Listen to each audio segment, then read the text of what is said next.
All right, we are live. Wait a minute, I put this up on short notice. Wait for just a little bit for a couple people to get in here. So yeah, probably gonna upset a lot of people tonight. I gotta shut this volume off here. But seeing a lot of, well, actually no, I take that back. Not seeing a lot of people talking about this on YouTube when I think that they should. And the stuff that I am seeing is I think very short-sighted and incomplete.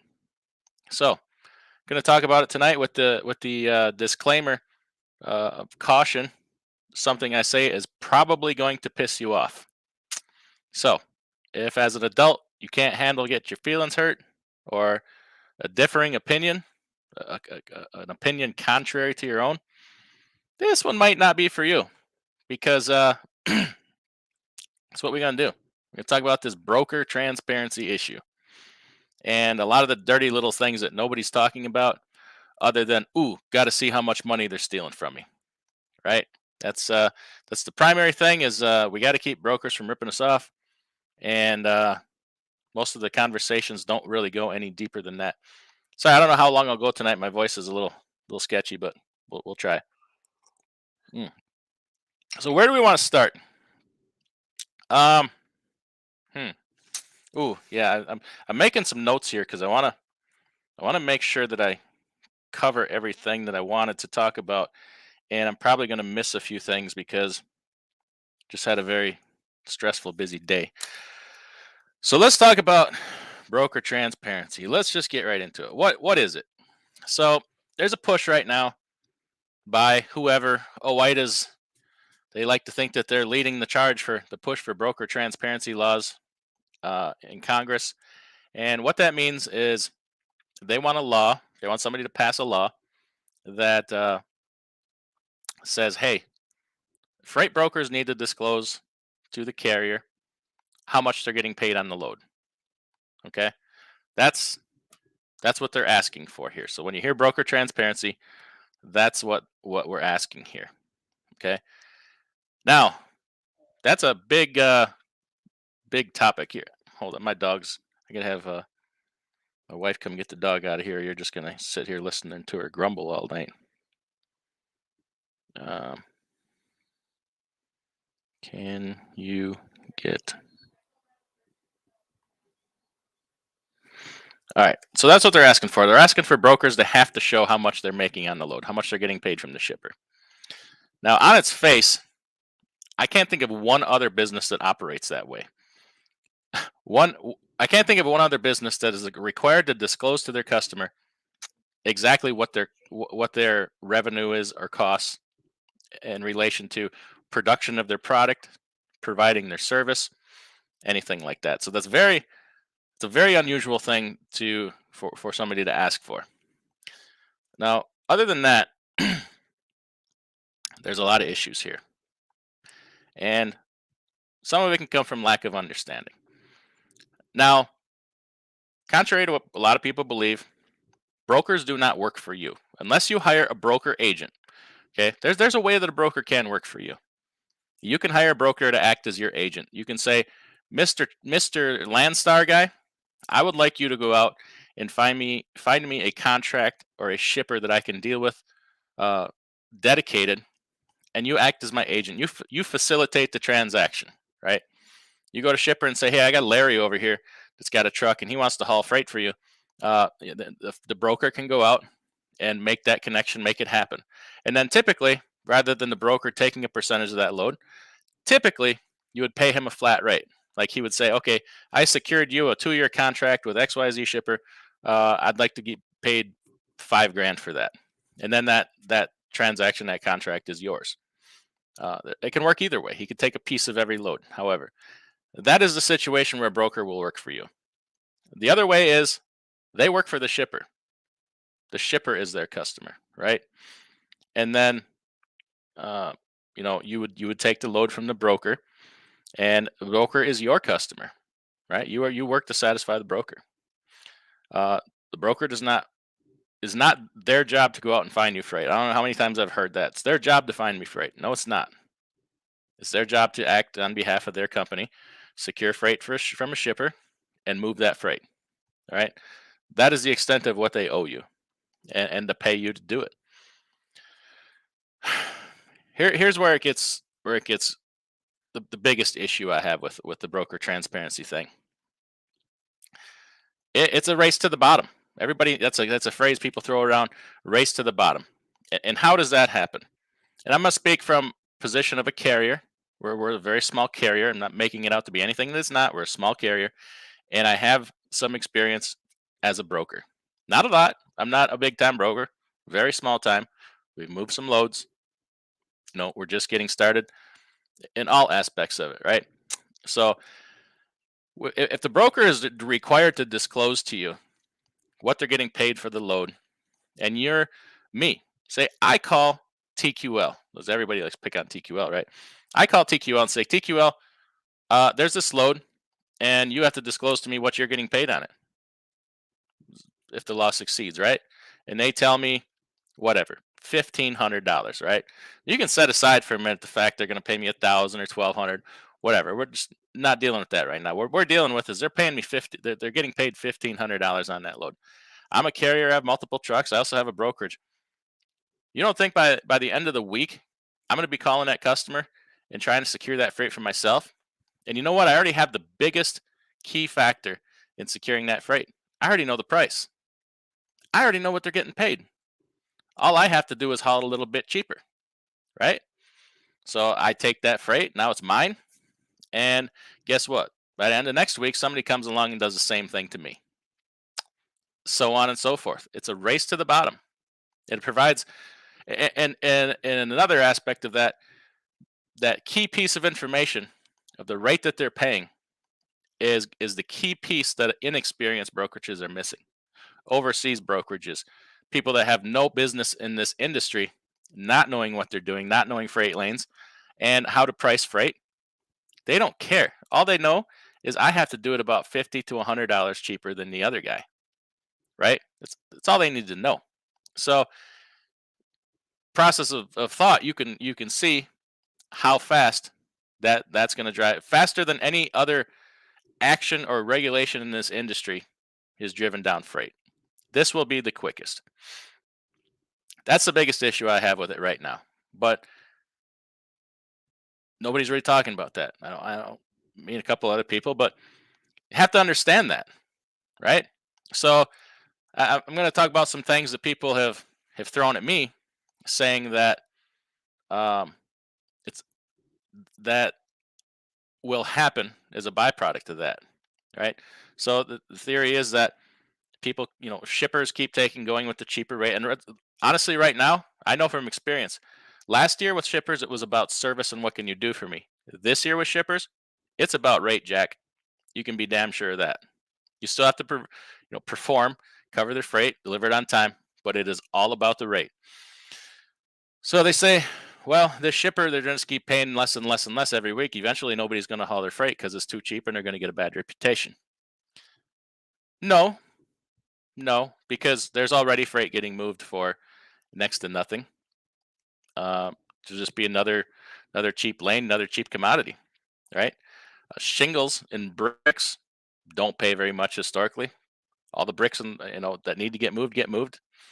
If that was the case, places like Tyson would never move a load again, because everybody knows you go to a Tyson factory, you're going to sit in that dock for probably 8, 10, 12 hours, sometimes more like days, waiting for that load to get loaded with fresh chicken.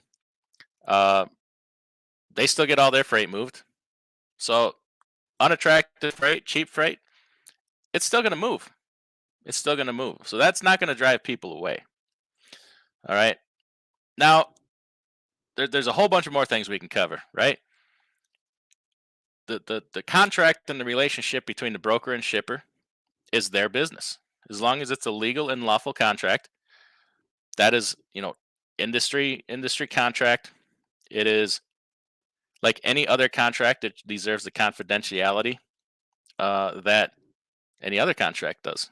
It is nobody's business. but you and them. If you think that it's that you can do better, go try to secure your own contract with that shipper, right?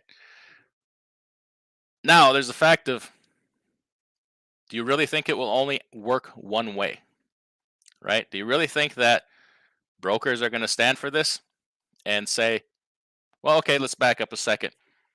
If you go to a broker and they say, we're going to pay you $1,200, and you find out through transparency that load pays $2,000, you say you don't deserve to make that much. We need to pass a law. You can only have so much of margin. Well, let me tell you a little secret. For the last 2 months, I got a truck that's been running over a 70% profit margin. If I had to disclose that to a broker and say, when I'm calling on a load asking for more money, then wait, this truck is on a 73% profit margin. We ain't giving you a penny. In fact, that's too much. We don't think you deserve to make that kind of margin. I'm going to go to Congress and try to pass a law against it so you can't make over a certain percentage of margin, right? It's good for the goose is good for the gander, right? That can happen. And guess what? They have way more money than us. They have way more money than we do. Way more resources, right? I mean, maybe they don't have more money than JB Hunt and Schneider, but it doesn't really affect them anyway. They're getting both sides of it, brokerage and carrier. So we're talking about us, you and I, right? Small time, small fries. So there's that, right? You don't want them in your numbers. You say and people say, well, they already know what we're getting paid. No, they know the gross. If they're paying you $1,500 a load, they know you're getting $1,500. They have no idea what your expenses are. People say, oh, you can everybody pays the same for fuel and this and that and insurance. No, they don't. My costs, I guarantee you, are substantially different from your costs. They could be as much as 50 to 70 cents a mile different than your costs. So that argument doesn't hold water either, right? There's a whole bunch of arguments that go with this that don't hold water. Let me check my notes here. Okay, so transparency. Who's going to enforce it? If you get this law passed, who's going to enforce it? It's going to be another useless government regulation that doesn't get enforced and in fact can't be enforced. There's no agency to enforce it. FMCSA don't do day-to-day interactions on this stuff. You'd have to create a whole nother bureaucracy to enforce a law like this. And it's just not going to happen. And there's no way to enforce it. And I'll tell you why. We already have transparency that nobody has people probably have a problem with it. Probably. They probably do. But there's nothing you can do about it. And what I'm talking about is carrier transparency. If you work for a carrier, company driver, or employee, and you're on percentage, when I say employee, I mean W-2, 1099, it really doesn't matter. And you're paid on percentage, you have the legal right to see that freight bill. You can look at the confirmation. You can see the freight invoice. That's not being enforced. That is not even considered for enforcement, right? So you can work for a carrier out of Chicago or wherever. You guys all know that the players in the game that do this, that number one, they will not show their percentage drivers a rate confirmation, even if you ask for it. They can make it very hard for you to see that rate confirmation. We do that every Monday morning at 8 a.m. at our terminal. We show rate confirmations, right? Be here at that time. You can see it. And then they just arrange it can't be there. They can set rules on that, but they are required to show it to you. Number two, who's going to do anything about it? You can say, well, if they don't do that, I'll quit. Well, if the broker doesn't do it, you can just haul for a different broker, right? So the transparency thing is already there in that capacity. It might as well not be there. And I know people that work at carriers that have never been shown a rate confirmation, and if they have, they're altered. That's another thing. So say they do pass the transparency, you're still not going to get it. If they pass the transparency law, you will still never see broker transparency, right? Because number one, they'll make it very difficult. You come to our place of business, documents don't leave, this and that. Come see it. Number two, these Chicago companies of the sort, you guys know who they are. have 5 to 10 different MC numbers. They'll just run that load through every brokerage they got until they get it down to what they want you to see, or they'll just straight up take and alter the document from the shipper. You will never know the difference. You will never know the difference. So even if you ask for it and they pass the law, you're not going to get it. You're not going to get it.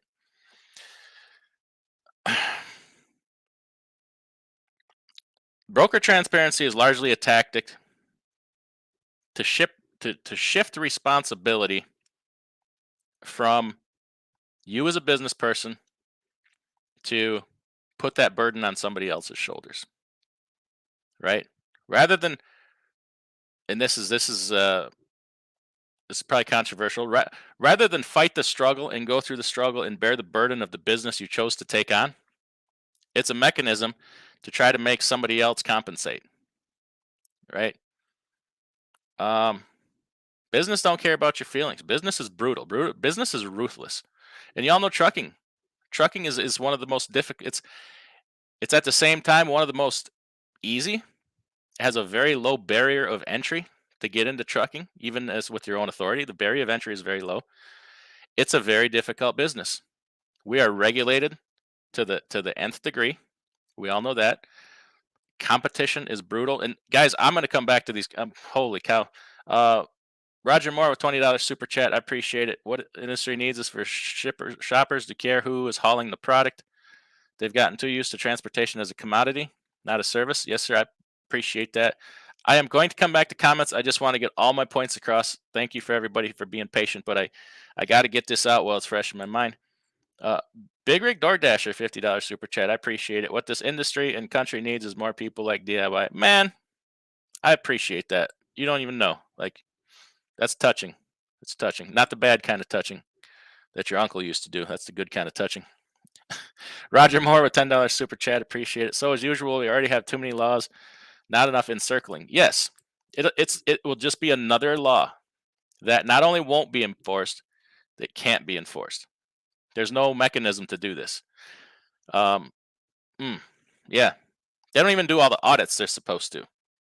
Right. So anyway, another mechanism to shift responsibility, and I mean that happens in a lot of different ways with bailouts and such.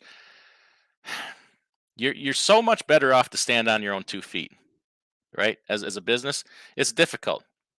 In the long run, you will never be sorry for it. You will be so much farther ahead. You will learn so much.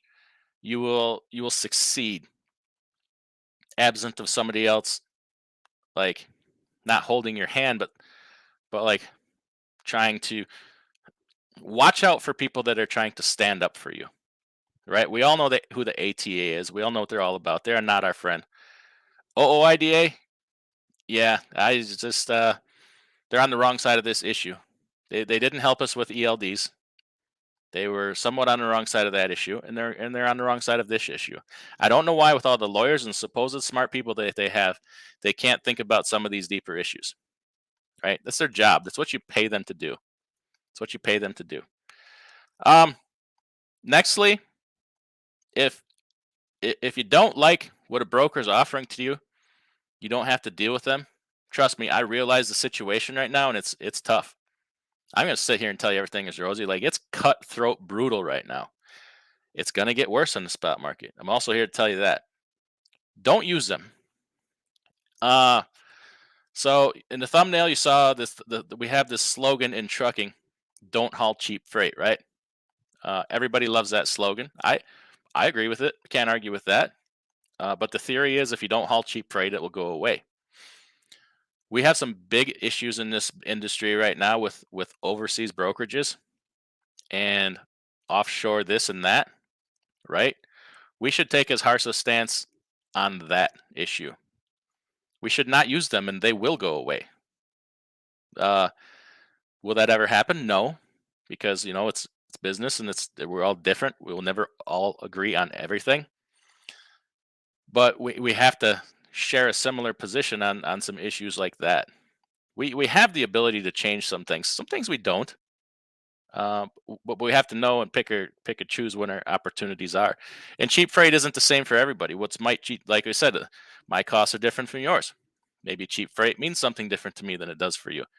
And to say, oh, anything less than $2 a mile, well, that's arbitrary. We don't. Government throws arbitrary regulations at us all the time, just makes up numbers. We don't want to, do the same thing in return. It makes us look bad, right? Like we don't know what our numbers are and such. At any rate, so don't use these brokers. If you think somebody is ripping you off, um, we should try to do. If we think we can do better, we should do that. Okay, so talked about who would enforce it. We have a million more important things in this industry right now than this broker transparency, because this too will pass. So if next week freight rates went back to $5, $6, $7, $8 a mile, nobody would care about this broker transparency anymore, right? Nobody cared the last 2 years because things were great. Money was easy. Trucking was easy. It's only because times are tough that people are screaming out for relief. We need relief in so many more areas than this. This is just a business thing. This is just how it goes. This is, you go to, bad analogy, you go to Walmart to buy your groceries. You don't demand to see how much Walmart paid for your dozen eggs, right? Just if you like the price of the eggs and the eggs are good, you buy the eggs, right? It's oversimplification. Yes, it is, but it's a standard business practice across all businesses, right? Some things are protected. So there's that. What are some of the million things we should be working on as hard as this? Parking. What about parking? It's nearly impossible, right? Out west, south, way better. You get on the East Coast, my God, if you're not in a truck stop by a certain time, forget about it. And they're taking away, even though there are all these parking initiatives, how many rest areas are getting closed, right? How many truck stops are getting regulated out of business? It's insane. Detention, right? They put all these burdens on us. Here's one for you. When they redid ELD and some of these hours of service things, they put this coercion thing in there, right? Like your company can't coerce you to break the law. And oh my gosh, Fate Trucking, the $100 super chat. I sure do appreciate that. So thankful I've learned owner operator business from you. Greatest mentor money can buy. Oh man, thanks. I appreciate it. You guys are the best. Anyway, the coercion thing. Your company can't coerce you, right? C.H. Robinson just got named held partially liable in a big lawsuit, for something that a trucker did while hauling their load. A broker can't coerce you, to punish you for not violating your hours of service. How come shippers and receivers can do it? Because a financial penalty for refusal to break the law, or if you got legitimately held up in traffic, there's nothing you can do about that. If a train blocked their entrance and you were 30 minutes late because you had to wait for the damn train, you come into a $200 late fee. A financial penalty for being late is the definition of coercion. There could be no more clear definition of that. Yet shippers and receivers are allowed to do it every single day. They take too long to load you. You can't make your delivery on time on the other end. You get a late fee. That is the definition of coercion, right? That you couldn't make it, so you didn't violate your hours of service. You were late. You got a late fee. So they financially penalize you. When if you could have broke the law, gone over your hours of service, you could have made the delivery on time. Can't do that, right? So it's inconsistencies in these laws, right? And this transparency thing will just be another one of those. It'll be what's called what's the word I'm looking for? Cathartic, right? It'll be a cathartic measure by the Congress. And what that means is it's going to make a whole lot of people feel better, but it really won't make any difference. Don't fall for it. Don't fall for it. How about another one of the million things that need to be addressed is foreign brokerages, right? All these people setting up foreign trucking companies. I got email. You know how I know this exists? because I've gotten emails on these people. I got an email from a dude on Ethiopia, wanted me to help him set up his trucking company here in the United States. I said, hell no, will I do that? There is no accountability, right? So I helped this dude in Ethiopia set up a company. He has an accident. He can wash his hands, walk away scot free. You you aren't going to try him for negligence. How's he going to road test somebody from Ethiopia, right?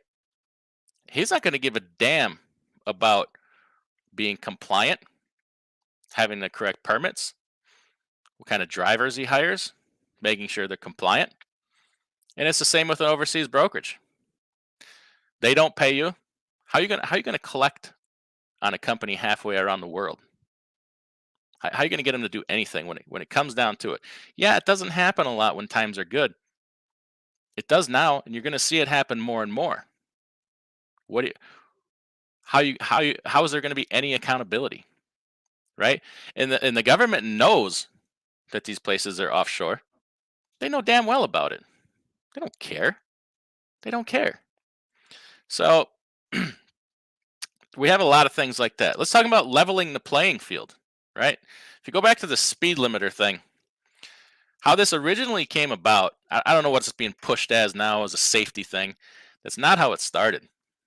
It was a issue pushed by several large carriers because they wanted to, quote, level the playing field was their stance, that owner operators could deliver freight faster and more freight because they could get there faster because they could go faster, right? 75 miles, whatever.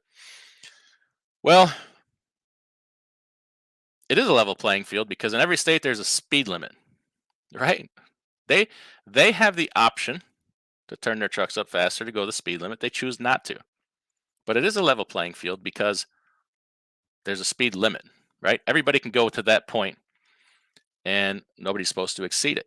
So it is a level playing field. But they don't want to talk about a level playing field with the government when it comes to real issues, like mega carriers being allowed to be self-insured, right? I can't choose to be self-insured. I don't meet that standard. If you were to take a large mega carrier like Swift, who has just accidents out the yin yang, force them to buy insurance on the open market and pay the kind of rated premiums that a small carrier like myself is forced to pay, you'd see that's a level playing field, but it's not convenient for them, so they don't want to talk about it. And they're the ones that give money to the politicians for their campaigns and such. So we're just gonna sweep that under the rug and overlook it like it doesn't exist, right? Uh, Level playing field on subsidies, right? How many subsidies do they get to bring in?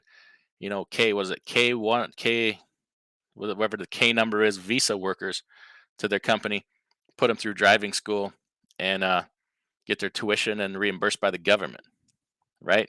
I'm not big enough to get that. So there's all kinds of these issues.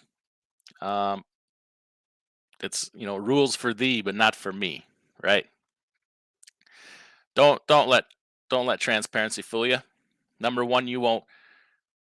Even if it passes, you will not get it. If it passes, it will be a race to the bottom. Uh, and let's talk about selective enforcement of rules, right? The rules are there for safety. They make the claim, right? Everything's about safety. We got to have safe roads, safe drivers, keep truckers out of accidents. So we're going to enforce. I don't know. We'll enforce all kinds of things, but when it comes to enforcing the regulation that says you have to be able to speak, communicate, and read the English language, we're just going to completely ignore that one. So that, I don't know, say a guy's flying down a mountain in Colorado and he goes past all the signs for the escape ramps, but can't make heads or tails of what any of them mean, and loses brakes and, I don't know, plows through a bunch of people, right? Kills a bunch of people. We don't dare chalk that up to, is our lack of uh, diligence to enforce that law, right? You get people all the time turning down the wrong street, can't read street signs, can't read. Where it's really bad right now is in construction zones. Nobody can seem to read the sign every, I don't know, 100 yards that says truck use left lane or trucks use right lane. Well, that's for a reason. That's for safety, right? And then you get them, of course, trying to pass each other in a construction zone.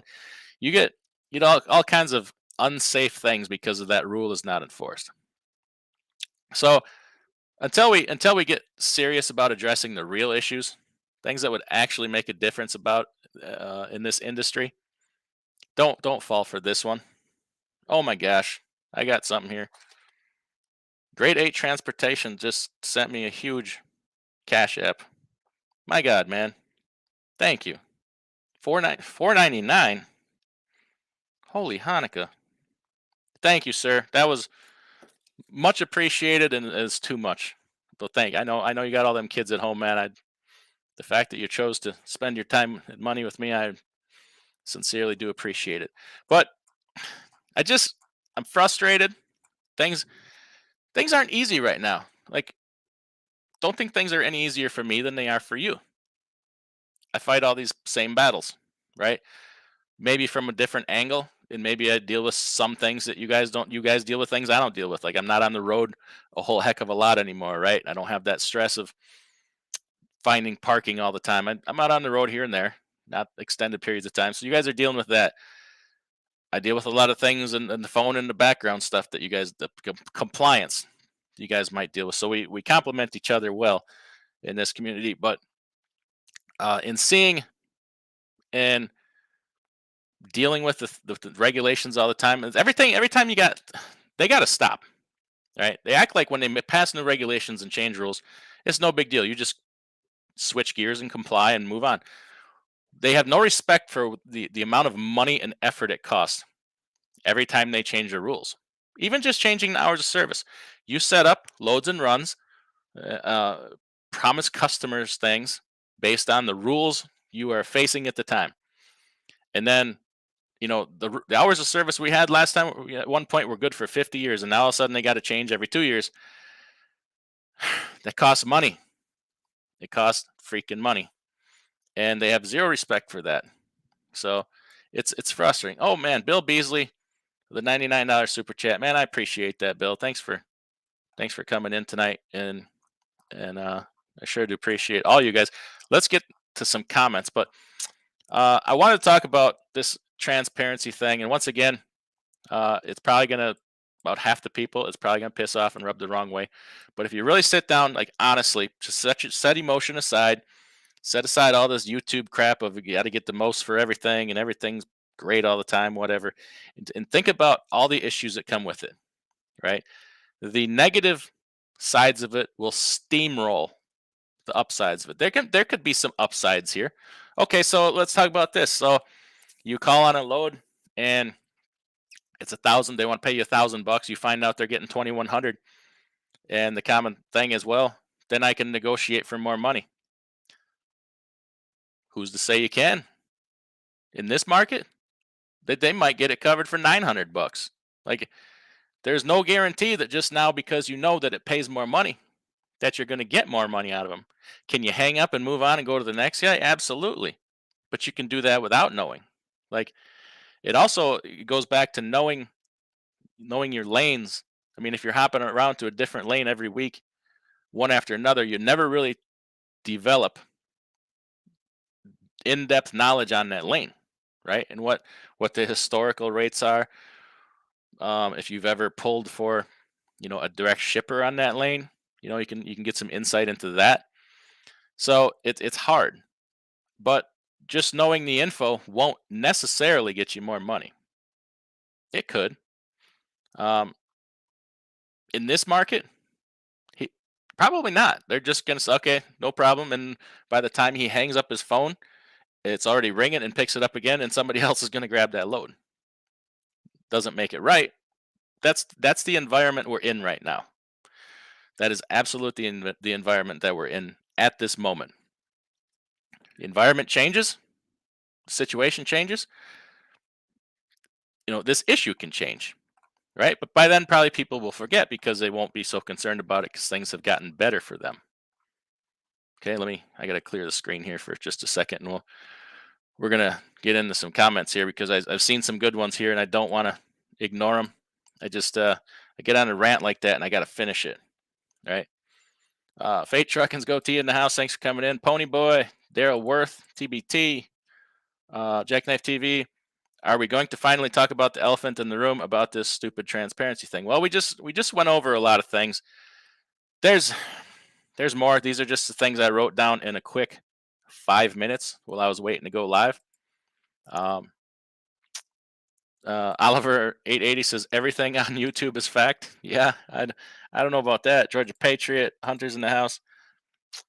Fate Trucking says holding loads hostage here today. Yeah, be careful with that. Ozzy Self X in the house. Thanks for coming in. Nomadic Brit. Papa, East Texas Trucker. Silent Warrior. And I tell you what, if you have a differing opinion, you're welcome here. I'd like to be challenged. So if you have a reason why you think this is good, I'm not really wanting to bring people on tonight because I want to get through this. Put it in a chat. If you think I'm missing something, put it in a chat, and I'll give it an honest response. We'll do it. We'll do an honest back and forth here. I'm not going to scream at you. You're not going to scream at me. You're probably going to hate me for some things I say. I'm not going to hate you, but I will honestly give it some thought. So if there's an issue with this transparency thing you want me to address, definitely put it in the chat. Silent Warrior Knife says, Adam, side note, took your advice and called Paul. Good. Let's go back to that for a second. So if you're new here, there's a gentleman I have on from time to time, Paul from Freight Connect, fr8connect.com. Brilliant man, a treasure to the industry, right? Even if just the information he provides in the insight, right?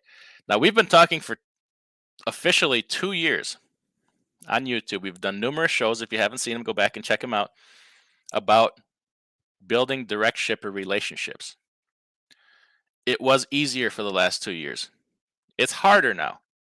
It can still be done. I've made 2 big breakthroughs today with customers I have been trying to crack for probably 6 months. All right. Am I in? No.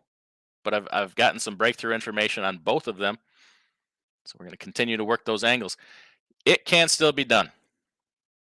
I bet a lot of people wish they had right now. Some people will stick with this spot market, live or die by it. Hey, ride or die, however it goes. That's okay. You picked your pony, and hopefully it goes well for you. And you can do well in the spot market. I ain't sitting here saying it can't be done. Please. Like, this is how, okay, we say we have a lot of power to change things. This is one of those things. By you trying to build relationships with direct shippers, start small. Maybe you can pull 1 load a month. I don't know. Hell, 1 load a year is more than probably 90% of people are doing, right? Even just besides, accomplishing that, you're going to learn a lot. So you want to be mad at brokers. We'll start. If you don't want to go do some sales and try to contact some direct shippers, then the broker is your sales team. It's how it is. Like, if you don't have a sales team, the broker is your sales team. It's that simple. So I encourage everybody to try that. And if you don't think that you're the type to sell, or you're not good at it, hire somebody like Paul, right? He's good at what he does. And we've started as a partnership on this brokerage thing. It hasn't gone gangbusters. Things are starting to happen, and I hope it continues. I've had so many things thrown at me here in the last 3-4 days. It's a tragedy of just how many things I've turned down. But a guy's only has so many resources, right? Now I have kind of some of the work, but don't have the people, right? Last year I had the people, not. It's careful what you wish for sometimes, right? Jackknife TV says you're probably going to have some haters here tonight, DIY. Then people can't come to grips with reality. It's okay, because it's the truth. As long as it's the truth, the way I see it, people can disagree. That's the beautiful thing about it. We should all be able to disagree and still get along and have a civil conversation.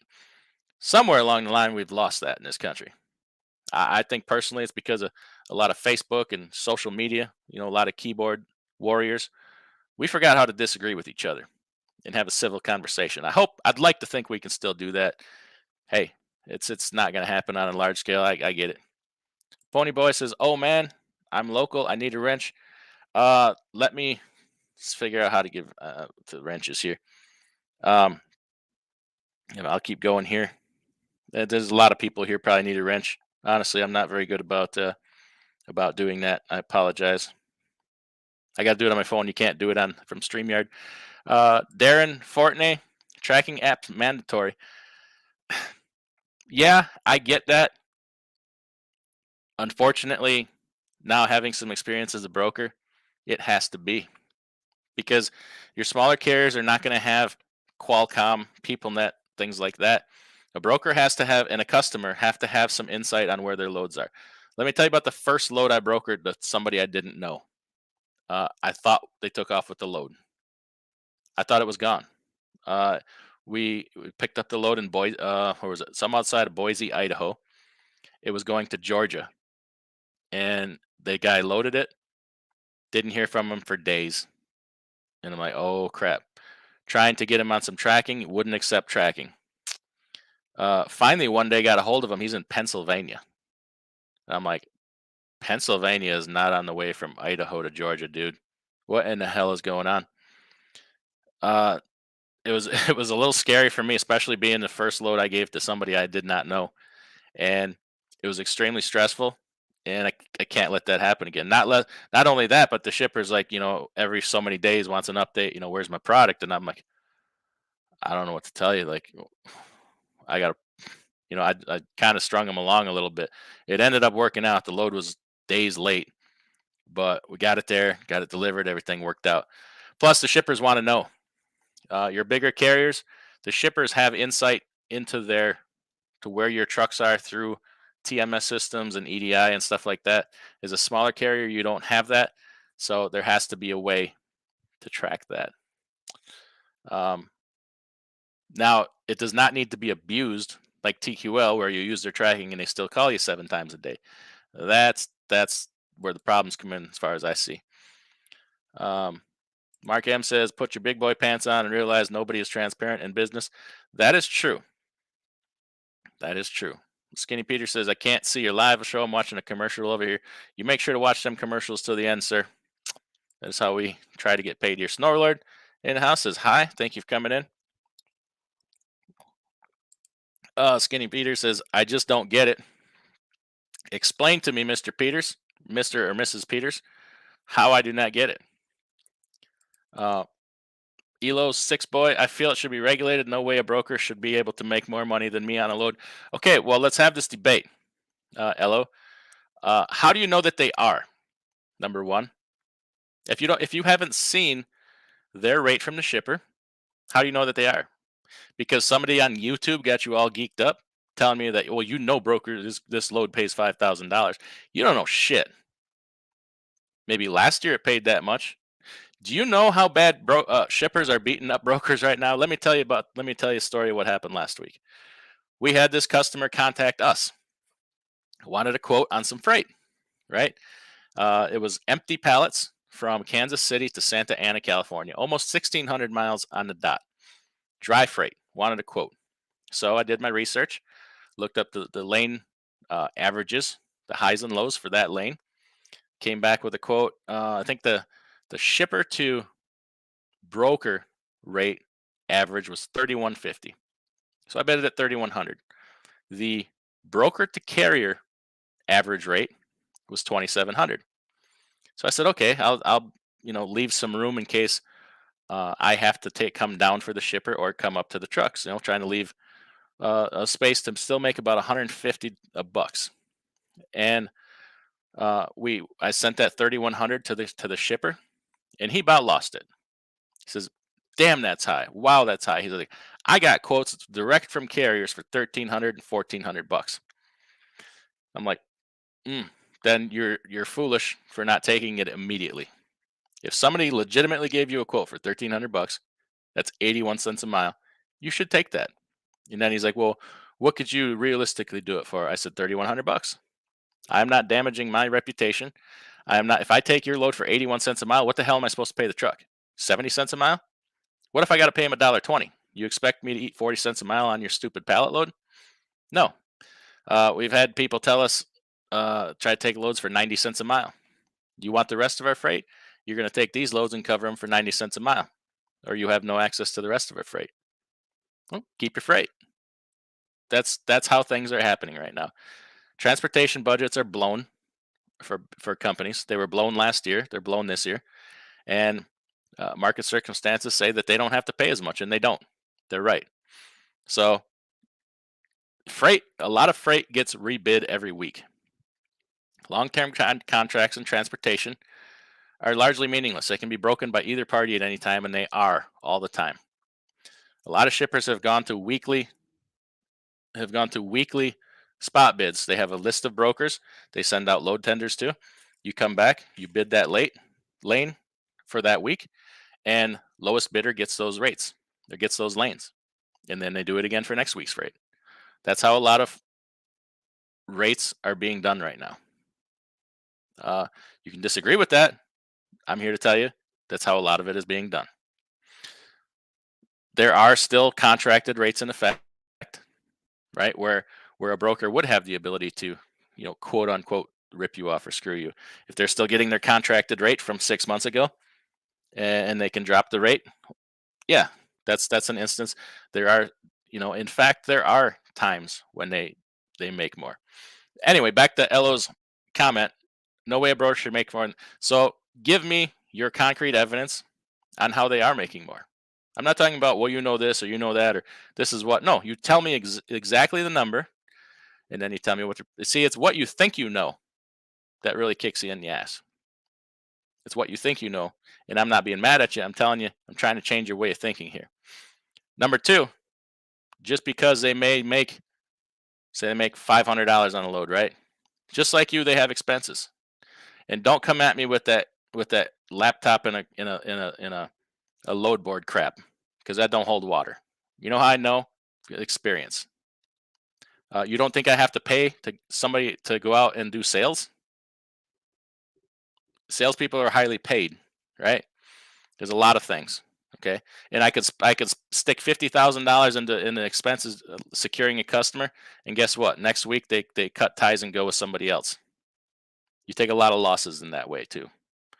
So that doesn't matter. And okay, so tell me, so give me that information. We'll continue on from there. But a lot of people, and especially on YouTube, will get you geeked up. Well, you know that load's paying $5,000, and this week they're paying $2,000. You don't know shit. You don't know they're getting $5,000. If you do, excellent. Then we can talk. Or you can not pull their load. Figure out a different strategy, right? Just because something did pay that much doesn't mean it does. We're in a very different environment for the people that haven't figured it out yet. We're in a very different environment. And if you don't like it now, give it till January. Tell me how you like it. Papa says, what does it matter what the broker gets paid? He is going to pay the driver what he wants.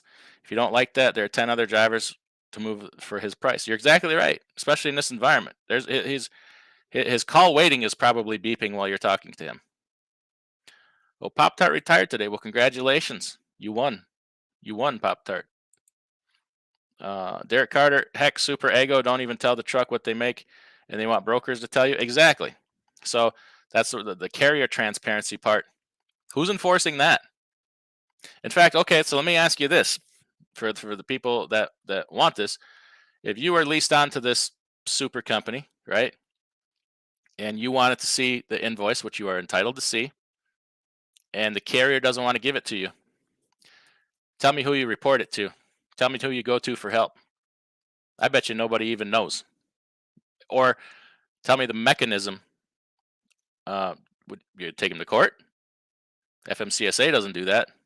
DOT doesn't do that unless they had a full audit, and not even they don't care about the money. That would be a financial section there. So who do you go to? Right. So they pass these laws with no teeth. They can't be enforced anyways. and this will be another one. Jackknife TV says, but incidentally, you're right. You're right, Derek Carter. I know somebody that works there, is leased on there, and they will show them nothing.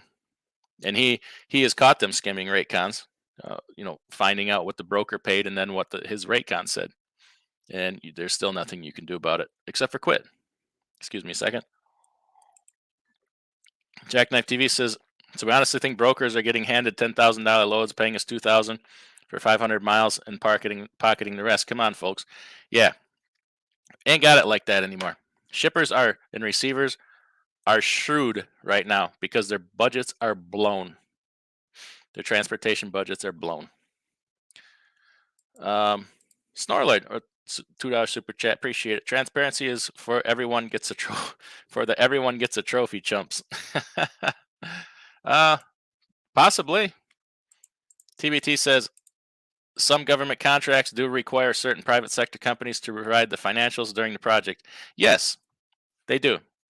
They do. And like these government, state or federal jobs, if you know somebody that drives dump truck, when you're on one of those jobs, the company has to pay you a certain wage for that job while you're on that job, and then they can get audited for that. There is some things like this in effect. Pop Tart says we are doing hurricane relief loads. Oh wow, wow. With both feet says, one, brokers are regulated. Two, you don't have to use them. Don't like brokers, don't use them. Yeah, in a simplified manner, you're exactly right. Yes. Mark M, I think the reason everyone is pissed is mega brokers aren't necessary in any meaningful way. Well, I mean, a case can be made both ways. We do need brokers. They're market makers. I mean, they're your sales team. Like we said, if you aren't doing your own sales, they're your sales team. Skinny Peter says, I didn't realize you were a broker. I appreciate your transparency on letting me know you are a broker. I'm not much of one. I didn't even broker a load this week. Did one last week and 3 the week before that.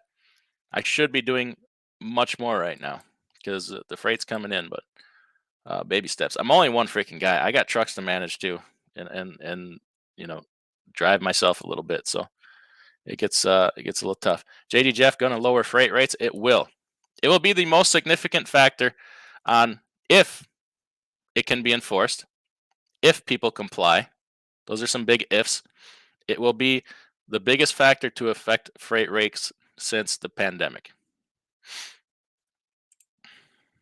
But that's if those things happen. Like I said, we'll see. Careful what you wish for.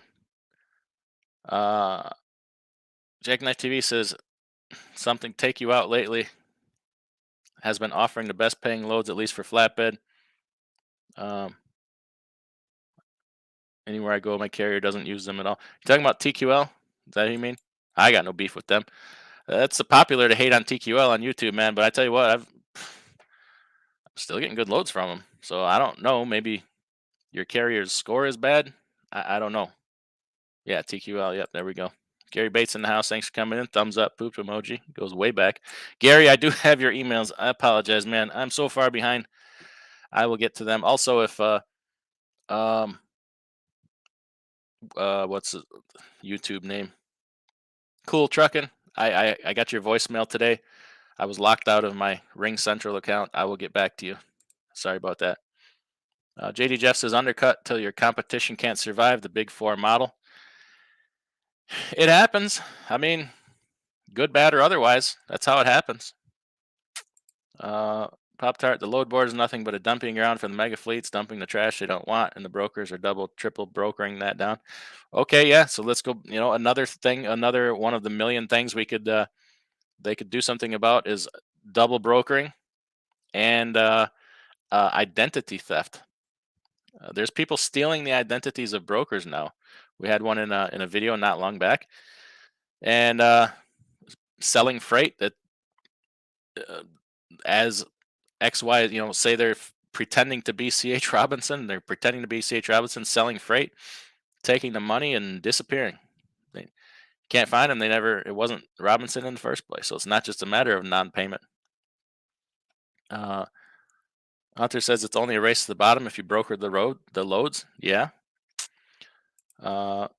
Nicholas says that's free market, isn't it? Yes. Everybody likes to blame capitalism too lately. Like, I hate to tell you, this ain't what we have now is not capitalism. We haven't had capitalism in a very, very long time. We have, you know, if we had capitalism, Chrysler never would have been bailed out. When Lee Iacocca got them bailed out. I mean, none of these bailouts would happen. We wouldn't pick winners and losers. That's not capitalism. It's some form of I hate the term crony capitalism, but it's what a lot of people like to call it. Why do people care what the broker makes? Because they're not happy with what they're making, and it's got to be, to oversimplify it, they're not happy with what they're making, and it's got to be somebody else's fault. When sometimes, hey, I'm not happy with what I'm making. Sometimes that's the market, man. Like, I've been around doing this for a long time. There's good times, there's bad times. Sometimes you're the hammer, sometimes you're the nail. Sometimes you make a million, sometimes you make $10. It's just a matter of, believing of, can you make it through till that next time, and taking advantage of the ups and downs. When freight is high, you take advantage of the high paying freight. When freight is low, people start going out of business. Equipment becomes cheaper. You position yourself for the next upturn, buying cheap equipment and having more of it. It's knowing the market swings and what to do in each condition. Roger Moore says, "What?" Channel member, by the way. Appreciate that. Yep. Pop Tart, your own customers. Yep. Hit the like button. Best advice all night. Max says, "Brokers make me broker." Well, gonna have to replace them and do their work yourself. It can be done. Now that's the thing too. Everybody says, "Oh, it's easier said than done." Yeah, it is. Never said it was going to be easy. Never said it was going to be easy. Uh, don't mistake me for that. Jackknife TV, I get beat out every time with booking loads of the broker through email. Guys thinking they're going to get stuck with nothing, race me to the bottom. I don't play that. I'll deadhead first. Yeah, you better be hot dialing. You better have the speed dial function on your phone. K Whopper Kid says, "Not trucking is like baseball. Know the game before you play." So let me ask you this. I think just I'm not even halfway through the comments. Judging by the comments, it sounds like the majority of the people would tend to agree with the position I have on broker transparency. So how can OOIDA have it so wrong? Because they need your money, folks. They want your money. Don't get me wrong, I want your money too. I'll take it all. I'll take all that money. No, I'm kidding. But they have a big organization to support, and they have to take the populist view. They have to deal with what they believe is the majority opinion, and justify their existence, and raise the money to function as a company. Right? Doesn't mean they're right on every issue. Largely, when you get to a certain size, I think largely you become out of touch at a certain point. Uh, Merely my opinion. Grade 8 transportation in the house. Good evening. I'm here now. It's okay to start. Yeah, man, that was awfully kind of you, that donation you sent. I sure do appreciate that. You're awesome. Fake Trucking says, "As I said before, screw transparency. Instead, there should be some regulation, just like carrier has millions of regulations. Their profit percentage should be audited regularly." I don't want to see profit being. I mean, as long as you're abiding by, no gouging, no undercutting, no coercion. It's interesting in this country. If you're in business, right? Let's think about this for a second. If you're in business in this country, you're a criminal. You're automatically a criminal. Let me explain to you why. Part of the law, I think it's part of the antitrust laws. I could be off on this. So, say trucking, for example, right? You have to price your service, right? You have to price your service to be competitive to get business. According to these laws, if you price your business services less than the general market, less than your competitors, you're undercutting. That is illegal. If you price it higher, you're gouging. That is also illegal. If you set your price the same as everybody else, that's collusion, which happens to also be illegal. So, by nature of being in business in the United States of America, you're generally a criminal. If you think about it. With both feet says, how many of you truckers are willing to only make 5, 10, 15% on every load? Yeah, we wouldn't work for that, would we? We wouldn't work for that. Do we have more expenses? Do we have more skin in the game? Yeah, yeah. Um, but that's the position we chose to operate in, right? There's nothing to stop you if you're mad at brokers. There's nothing to stop you from starting a brokerage. Go be a broker. If you think they're making so much money and killing it, and it's so easy, go start a brokerage. Number one, you're going to find out differently, but you might just hit it out of the park. If you got the gift of gab, you can talk to people, you can get things done, make things happen. You might just be successful. And then what could you do with your trucks, right? If you had one truck and you thought maybe I want to have 10 trucks, you want to have 20 trucks, what could you do if you had the freight? Be a lot easier, wouldn't it? The Yeah, we'll come back to that in another video. I don't want to give that away yet. It's unrelated. Jackknife TV says, LMAO, you guys do know the same something bull with us getting beat up by fake ass dirtbag carriers happens to brokers too. Hell, they even have to deal with the dispatcher nonsense. Yeah. So if you see the load board, you're seeing all these. When they're overseas brokerages, right? There's the telltale signs. A lot of them, they're times they're from Southern California, right? Maybe their address is a strip mall. Um, Email only. Sometimes it's a Gmail account. You call up and I don't know, there's chickens clucking in the background. Maybe there's a goat, whining, or their kids are screaming in the background. Uh, you know who you're dealing with. Envy says, I used you on my MUDFLAP app today. $10 on 10-4. Happy 10-4, good buddy. Well, thank you. Hey, it is 10-4. How about that? And yeah, so MUDFLAP sent me an email today. I did a community post on it. If anybody's looking to do any charitable giving or anything, if you're already considering it, if you're interested, you could sign up for this organization that they support. MUDFLAP has their own charitable activities. They're trying to take. It will pay for your fuel. I think the details are in the post. If you choose to donate your time to support the hurricane relief, I don't know all the details, but that's in a community post I just did earlier. So, congrats to MUDFLAP for having a heart in the community. Fake Trucking says, DIY, if I come across as troll, then I'm sorry, but I love your and Cash's channels.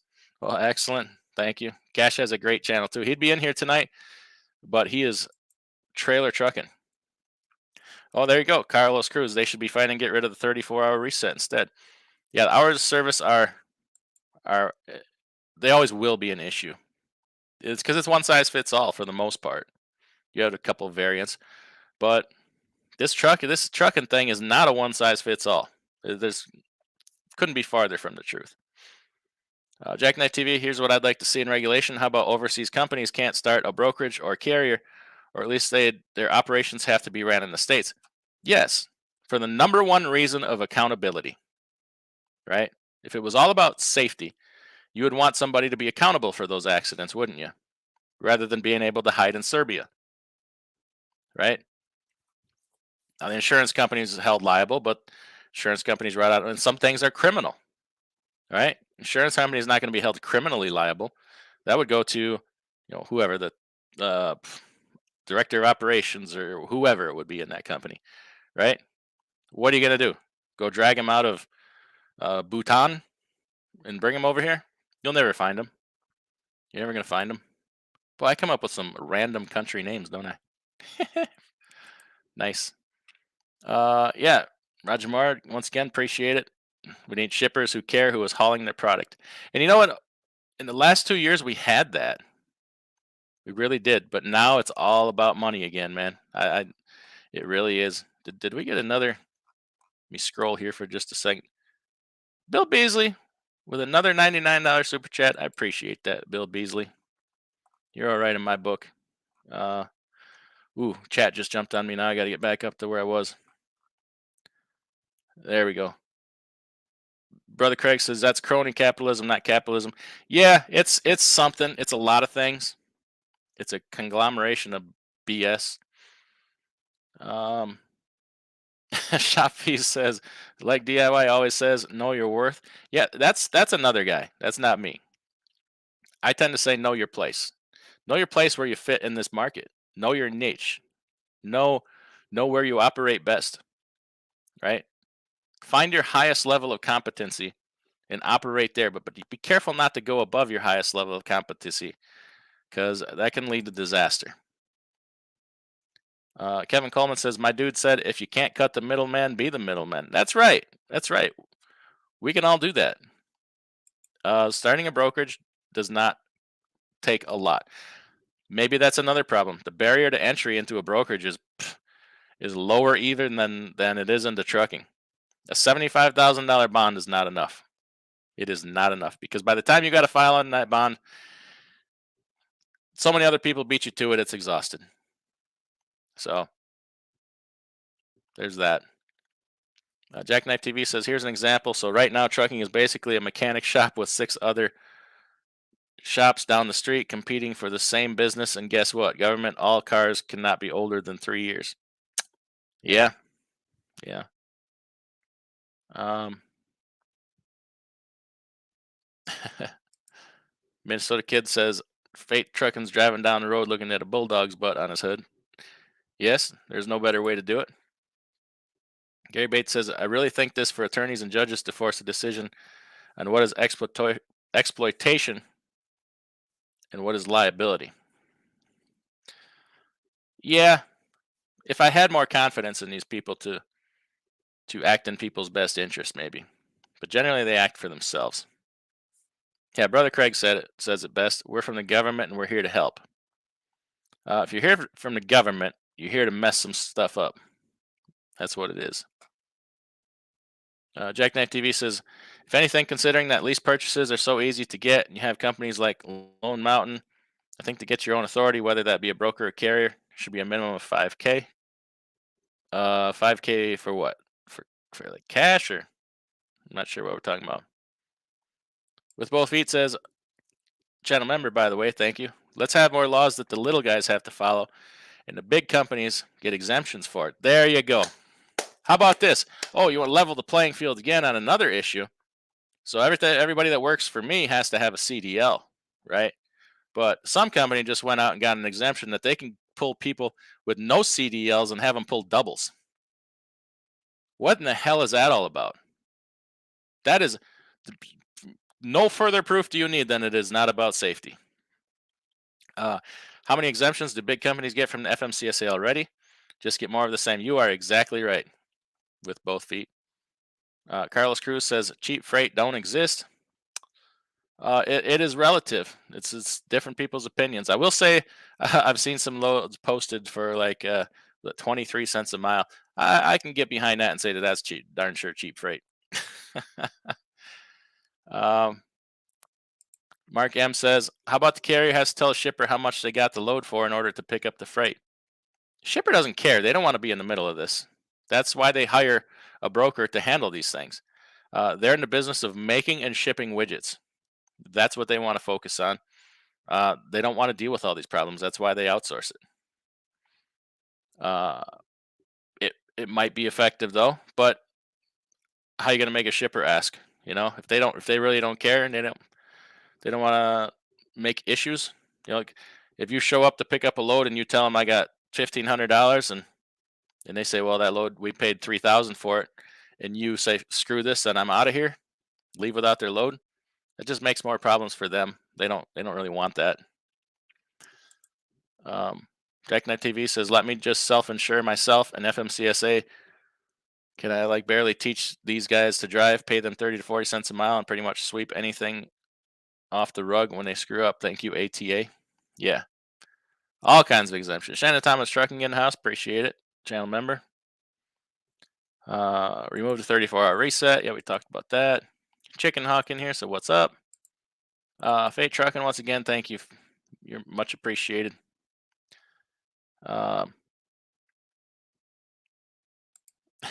Slaw says, instead of emissions, how about a toilet in the truck? That's another thing, the emissions thing, another burden they put on us. We got a lot of burdens on us. The only thing I hate is that I can't demand my rate or my detention pricing. The brief period of time that I had my authority, I was filling out carrier packets and sending them back. Yeah, it's part of the things you have to do.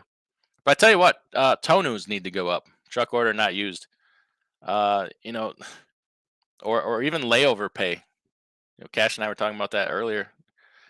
Layover pay $200 is no good anymore, because if you got a reefer load on, frozen load, you're going to use $150 of reefer fuel that day. And tow news at $100, $200. Hey, you probably got that in fuel just trying to get there, much less get the hell out of there. So these things need to go up. That's going to be a big challenge to get customers to accept that. But the big boys got to go first on that one.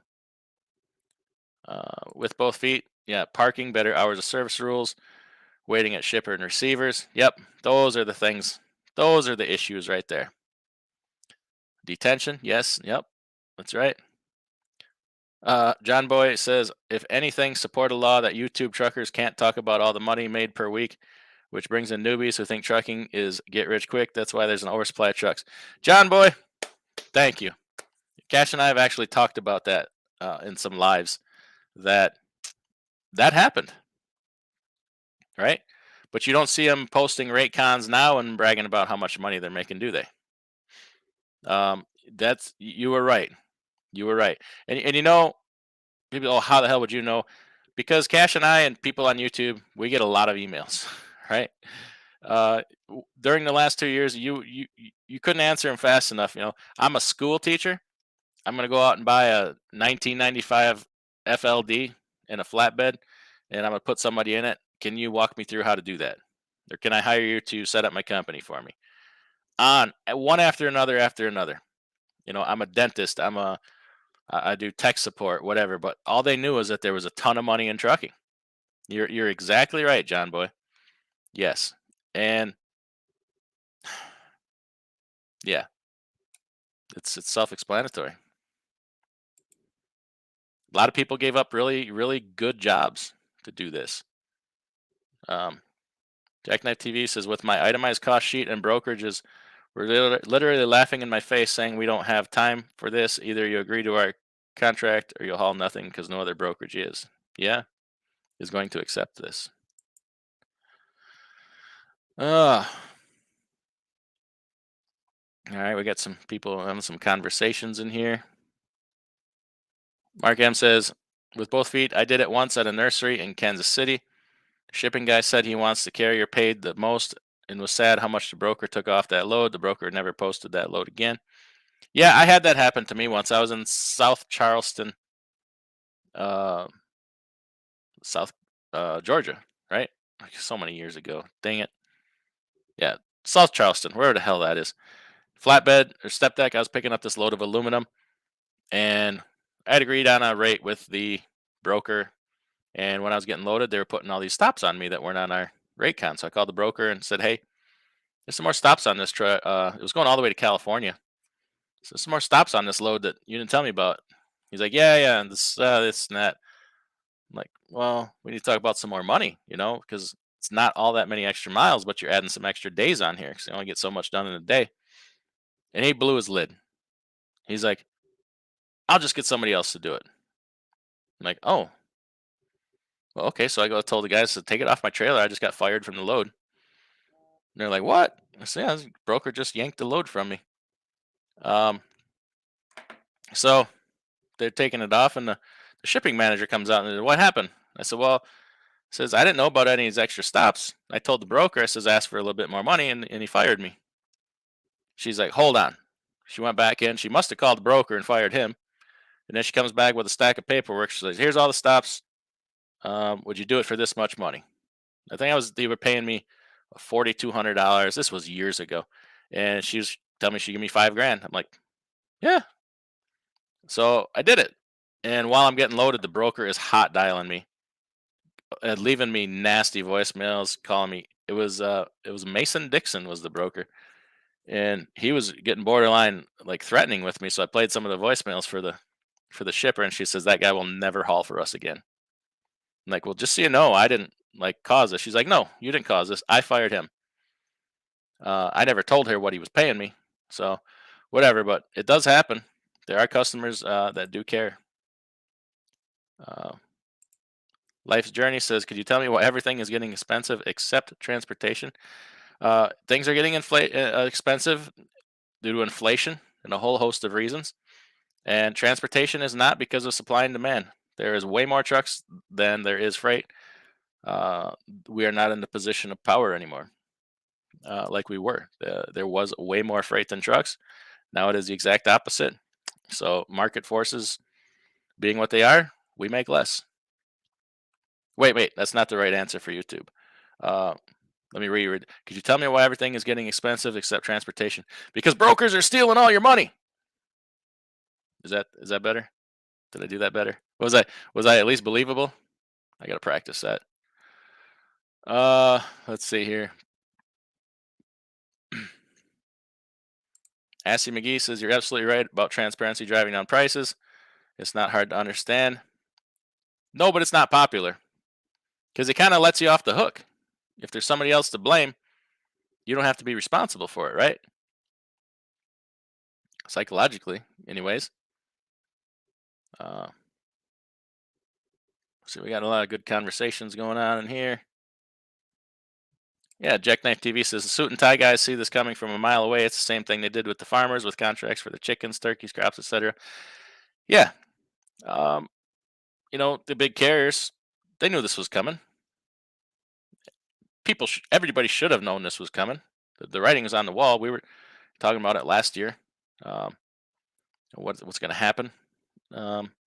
Things can't. The people were saying this is the new normal. This is how things are. I'm like, no, it doesn't work that way. Supply and demand. Um, like it's pretty sad. I can actually have a legitimate itemized rate sheet, conduct my business very professional, and have brokerages laugh in my face because they can get somebody else to do it for nothing. Yeah, yeah. And two, there's the conventional wisdom. Well, you got to be a smart business person. You'll make it through. You'll make good decisions. Blah blah blah. I'm not convinced of that anymore because selective enforcement. Like, not everybody is held to the same standard, right? Like I have to maintain my equipment, be safe, be compliant, hours of service, mechanics, tires, blah blah blah blah blah. And somebody could roll through a way station behind me with a bungee cord and duct tape holding their headlights in, and they get pulled around back and brought in and tried to communicated with or dealt with. And because it's easier just to send that person on their way because we can't even have a freaking conversation. Then I got to get it for something like the find a shock bolt that's an eighth of a turn loose or something. When their truck is obviously a rolling disaster, but it was easier just to not have the hassle because we can't even communicate, right? So it's not really we're not held to the same standard, right?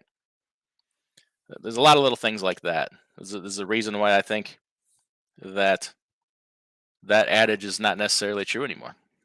Doing things the right way is expensive. I've always said that. Fate Truckin' dropping a link to his channel member. First place driver right now over here. Got a YouTube channel. Everybody check him out. We're trying to get him to 1,000 subscribers here. We got a bunch of channels in here. You got a pretty good audience right now. Everybody drop your links if you want to promote your channel. You're more than welcome to. Oh, I was supposed to give out some wrenches. Doggone it. Who asked for one? Everybody, if you asked for a wrench and didn't get it, shame on me. But remind me who the hell you were, because I forgot. I got to give Jackknife TV. He should have a wrench in here. Oh, he already does. Never mind. It's a K1 visa. Okay. Yeah, Swift was doing that back in the 90s. I thought K1 was like a fiance visa or something when you're trying to get a mail order bride, but I guess I'm wrong. Watching too much 90 Day Fiance, right? Or how about the Canadian carrier that's known running their trucks in the United States without authority, been caught 3 times still doing it? Oh, I know. Yeah, I know of people that do that. Yeah, that law is not really. It's not enforced until you get caught. Let's put it that way. And you got companies coming across the border, not supposed to go more than so many far from the border. And you'll see them up in Mexico. I saw one in Wyoming one time that wasn't supposed to be there. Sloth says if you hit the like button, a picture of a naked lady pops up. Oh boy. Well, smash it. All right. I bet if the transparency law passes, it'll supposedly be applied to brokers, and it'll actually end up being applied to carriers. Brokers will just get it more stringent and bold with their bidding. Yeah, carriers already have to be transparent if you're working on percentage. If you're a driver, either lease to them or employee on percentage. But who knows? Maybe you have to disclose to the broker your numbers. Bill Beasley, once again, thank you so much. With both feet, channel member. Wow, cash money coming in. Yeah, appreciate it. $100 bills, y'all. Like my best friend Cash always says. 2023 is going to break a bunch of people. I think it's going to be a very tough year. We should be busy right now. This is a number one hot time of year, especially like for reefer. Right? We should be geared up. We should have been hauling candy all the way up to Halloween, and then after that, there's a big push for different foods. Turkeys and your whatnots. Uh, that's a bust, but largely the birds aren't there because these farms had to kill their crops to avian flu. I know a friend that works on that contract for JB Hunt and all their farms. He didn't work most of the year so far this year because they had to kill, and then once they brought them all back, the flu came through again. They had to kill everything again. So that should be happening. We didn't have the big back to school push, restocking all the school groceries at Cisco's and whatnots for the back to school. That was largely non-existent. They're very quiet. And Christmas, Amazon would know. They're telling us Christmas ain't going to be all that much this year. They canceled 11 new DC centers they were building. Was it 9 or 11? Right, the big companies are scaling back. They're scaling back their holiday forecast. And then what do you have after that? You have a whole lot of nothing. January, February, March. The end of March should start to pick up. What do you got to pick up to? I mean, I just don't see. I think first quarter is going to be just very, very painful. Very painful. Sorry I'm behind in the comments. I'm trying to catch up here. Mark M with both feet. After that happened, a very good brokerage took over and paid right. Okay. Carlos says, I care more of our service rules than anything. Yeah, it sucks. It sucks, especially when nobody else cares about it, right? If shippers and receivers were held to some kind of standard, nothing will ever change in this industry until two things happen. Number one, mileage-based pay. Now, don't get me wrong. I like the incentive to work harder. I like to be incentivized for different things, right? Mileage-based pay is a way to do that. But if you're a company driver, you can only do the miles that they give you, right? And you don't even get paid for a lot of those miles because you're on paid miles. Nothing will change until mileage-based pay is done away with. And two, shippers and receivers held to some kind of accountability for the things that they do. And those two things are never going to happen. They won't. So things will largely never change in this industry. When a new regulations come out, they're pushed down to the lowest level. You've heard the term crap rolls downhill. Well, guess who's standing at the bottom of every hill looking up with their mouth wide open? The truck driver, right? It will always roll downhill to the truck driver. People will get flex the crap on them, all the way down the hill, like the carriers, the brokers, um, shops, whoever. But it's always the biggest ball is going to make it to the bottom, to the truck driver every single time. It's how this industry works. It's how it always will work. So, I don't for the life of me understand how a broker can be held, like C.H. Robinson can be held to be responsible for a driver having an accident. That driver answers to the carrier. right? That's the carrier's employee.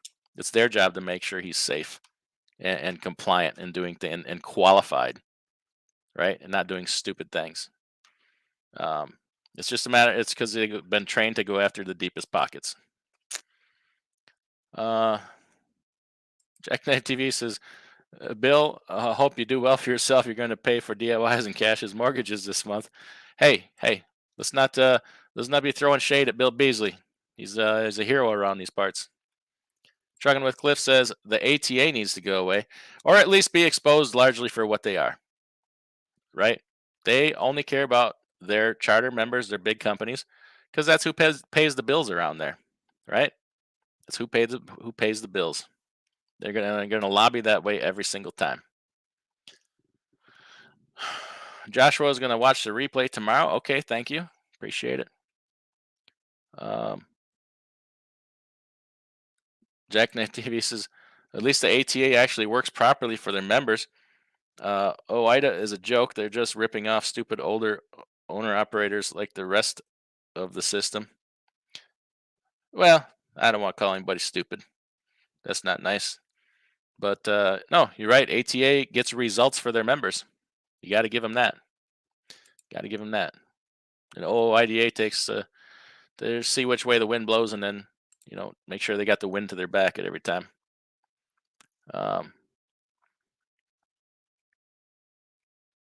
Yeah, Pop Tart says FMCSA is supposed to be giving all truck drivers an ID number and a barcode. Yeah. I read something about that somewhere sometime, didn't I? About getting an ID number and a barcode. Seems I read something about that somewhere. Yeah, have you ever watched some of these European trucking channels? Like the one that pops to mind is Angelica Larson. Everybody knows it's one of the biggest channels out there. This little blonde girl that I think she's from Sweden.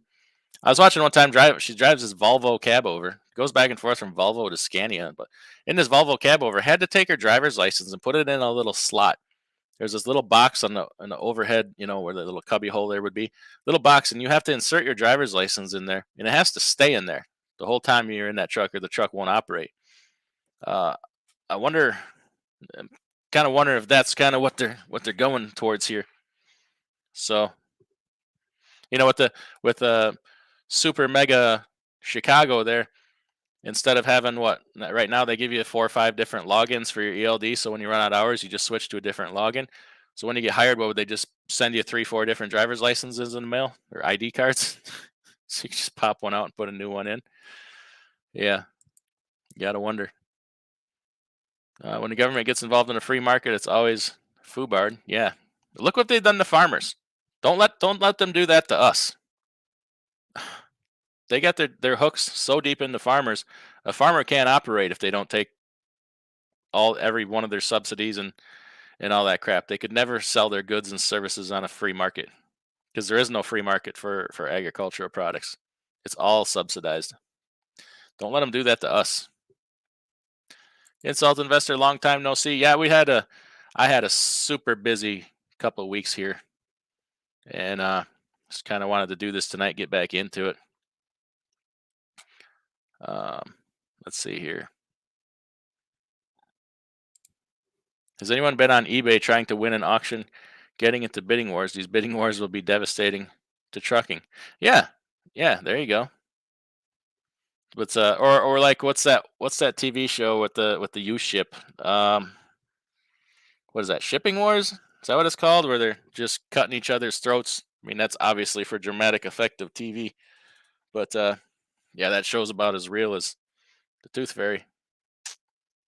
Okay, the barcode and inspection and ID is so DOT can ride behind the truck and do inspections of your ELD and trucks. Oh, wonderful. Wonderful. That's what we need. Minnesota Kid, DIY, the GOAT for trucking info. The GOAT. I've been called a lot of different farm animals, but never been called the GOAT yet. Mark Cerrone says, issues with transparency. Anytime somebody argues with transparency, I'm immediately suspect. Uh-oh. Starkey family, hey, thanks for coming in. I'm building a brokerage, so I don't want transparency. I understand that. Honestly, it has nothing to do with it. Like my carrier is my brokerage is for my carrier to build my carrier. Um, I don't broker a lot of loads. Uh, my main concern, my main business, my main method of operation always has and always will be the carrier. Um, hmm. I wouldn't want anybody poking their nose in my carrier for my margins. I can honestly say that. Uh, I wouldn't want them in any part of my business because that's what I worked for, right? That's what I built. That's what I did. Um, they should go do their own. Um, just like there's dirtbag drivers, there are bad brokers. Glad a good one got that shipper. Yeah, yeah, and you'll learn over time who the goods and bads are, and try to do business with them. You know who my favorite brokers to use are ones that are also trucking companies. For some reason, they're to me, it's just an easier relationship than you find less people in there than you do like a TQL where you can get an answer the phone that knows nothing about trucking or probably don't even know what a truck looks like, or an Uber where they're not in this country. If I call, I don't know who would we want to talk, like Night Swift, right? Probably talking to somebody in Phoenix or one of their satellite offices who's involved in trucking, kind of knows how it works. Um, I find far less problems that way. Um,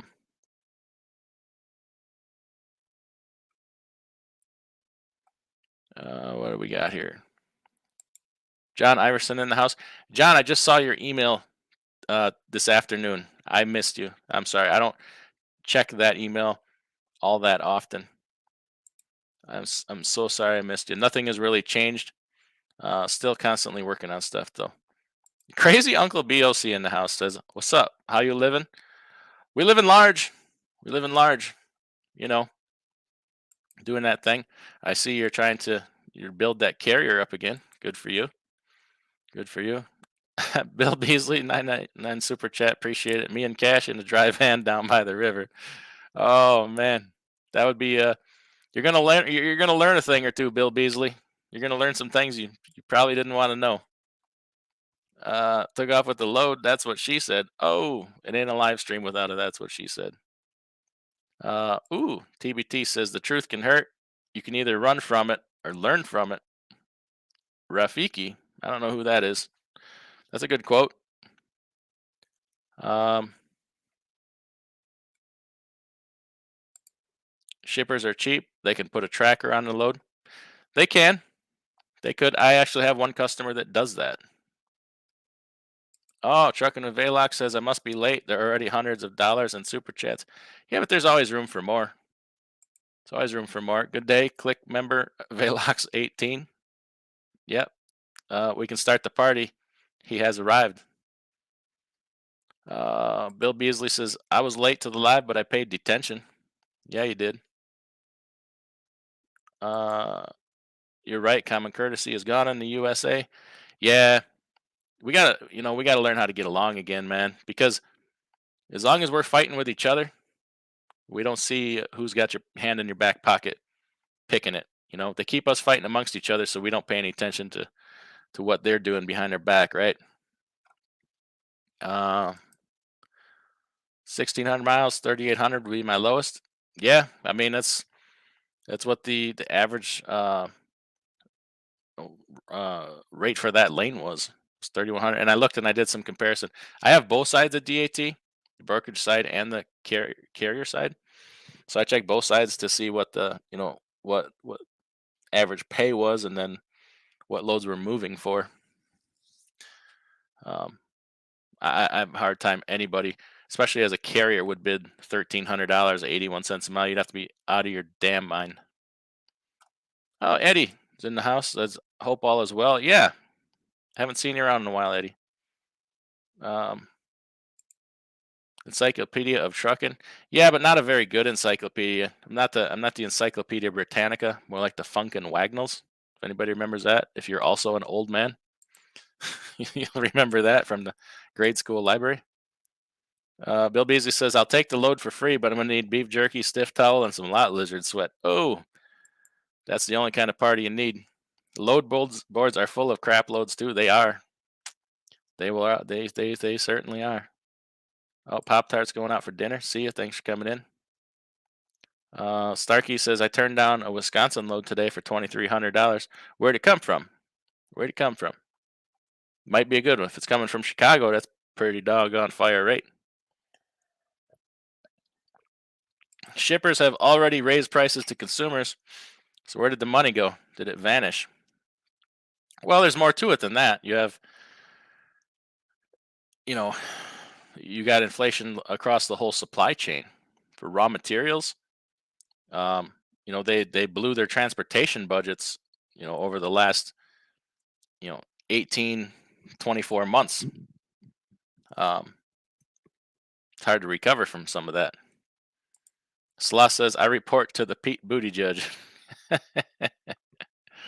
Man, Jerome's in the house, channel member. Thanks for coming in. What up, everyone? You're a little bit late there, Jerome Jones. A little bit late. Glendale, Wisconsin, from my area in Ohio. That's a good rate from Ohio. Ohio sucks right now. Roger Moore says, what business is anyone what another man is making? Hope the broker's making more than me. That means he's success, and I want to work with him. As long as I'm making money, I'm happy. Well, that was attached to a super chat from Roger Moore. I certainly appreciate that. Thank you.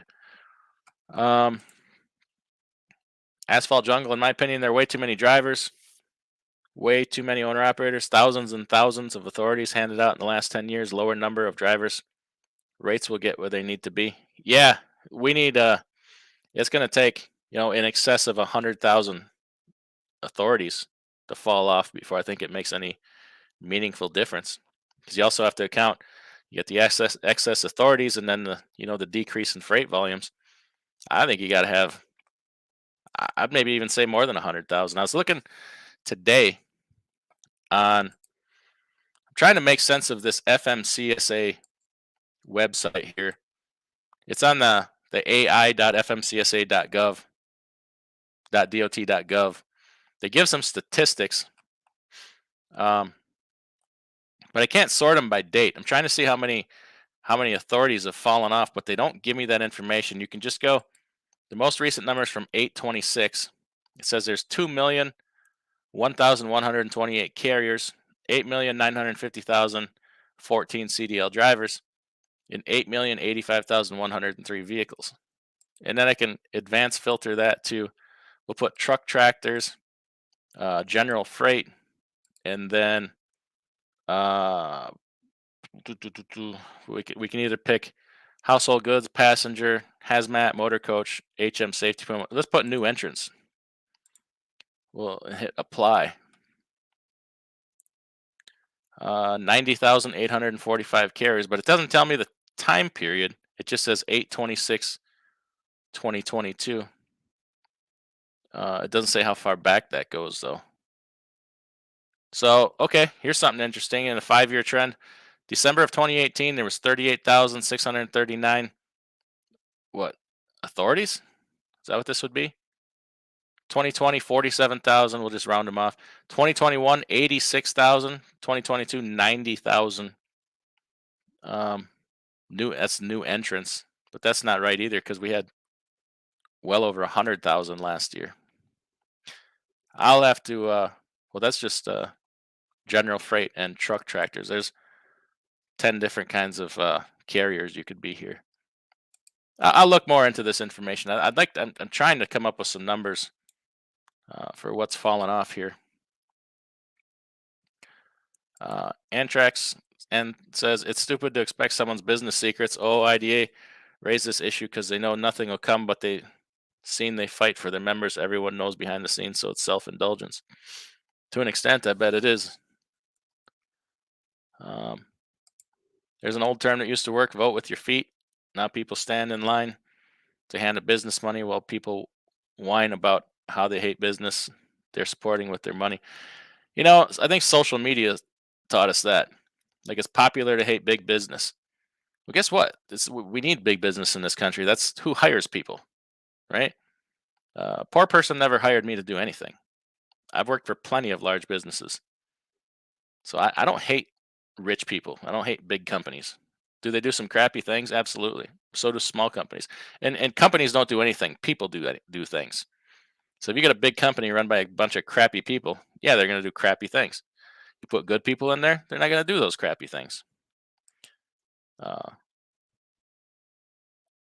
the transportation budgets aren't blown when if the products still double what they cost pre-COVID. Well, they set like most businesses, they set forth budgets, for the year. And if they exceed them, it's not like they're going to stop shipping things.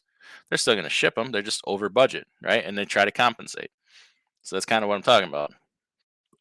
Like if General Mills blows through their transportation budget in the first quarter, it's not like they're not going to ship any more cereal for the rest of the year. They're still going to ship it. They're just, going to push back a little harder. Try to fight a way cut costs. Jackknife TV. So OIDA is after that membership pool, just like certain political parties. They strum up hate for their benefit. Ah, what's the job title for that? Hate stirrer upper. uh, the right broker can be your best friend and keep your family in great shape. Yeah, I got a couple guys I look closely with or work closely with. It's a really good working relationship. Um, Took me a few months to learn how to talk to brokers. Yeah, it takes time. Um, CDN says nobody was complaining about broker transparency when rates were $3 to $5 a mile a few months ago. Yeah, yeah, that's what we said. It's a new phenomenon because people aren't making what they believe they should be making. What should we get cash for Christmas? I say the appropriate gift for cash is his favorite thing in the world, and we all know that is $100 bills. Stack them up. That's what he likes to do in his pastime. Stack $100 bills. Uh, okay, so CDN, you're obviously a freight broker. Like I know who you are. We've seen you on Snorlord's channel. Anything you would add? I don't know if you heard my whole spiel on my thoughts on it. Is there anything you would add to that, or take away from it that you feel I was incorrect on? Be happy to hear it. Muhammad says, "What do you think causes excessive black smoke on a 2007 Columbia, especially when climbing a hill, even bobtailing?" Black smoke? What do you say? Black. Black is turbo, right? White would be white and blue would be fuel or antifreeze. Black should be turbo. Am I remembering that correctly? Um, yeah, EGR, which would be related. Yep. John Boy says, fight back against annoying foreign dispatchers. I always text each one that calls at least one GIF daily of bondage situations. That's funny, dude. That's funny. Um, Too much capacity for the spot market. Yes, find good brokers and work with them. I agree.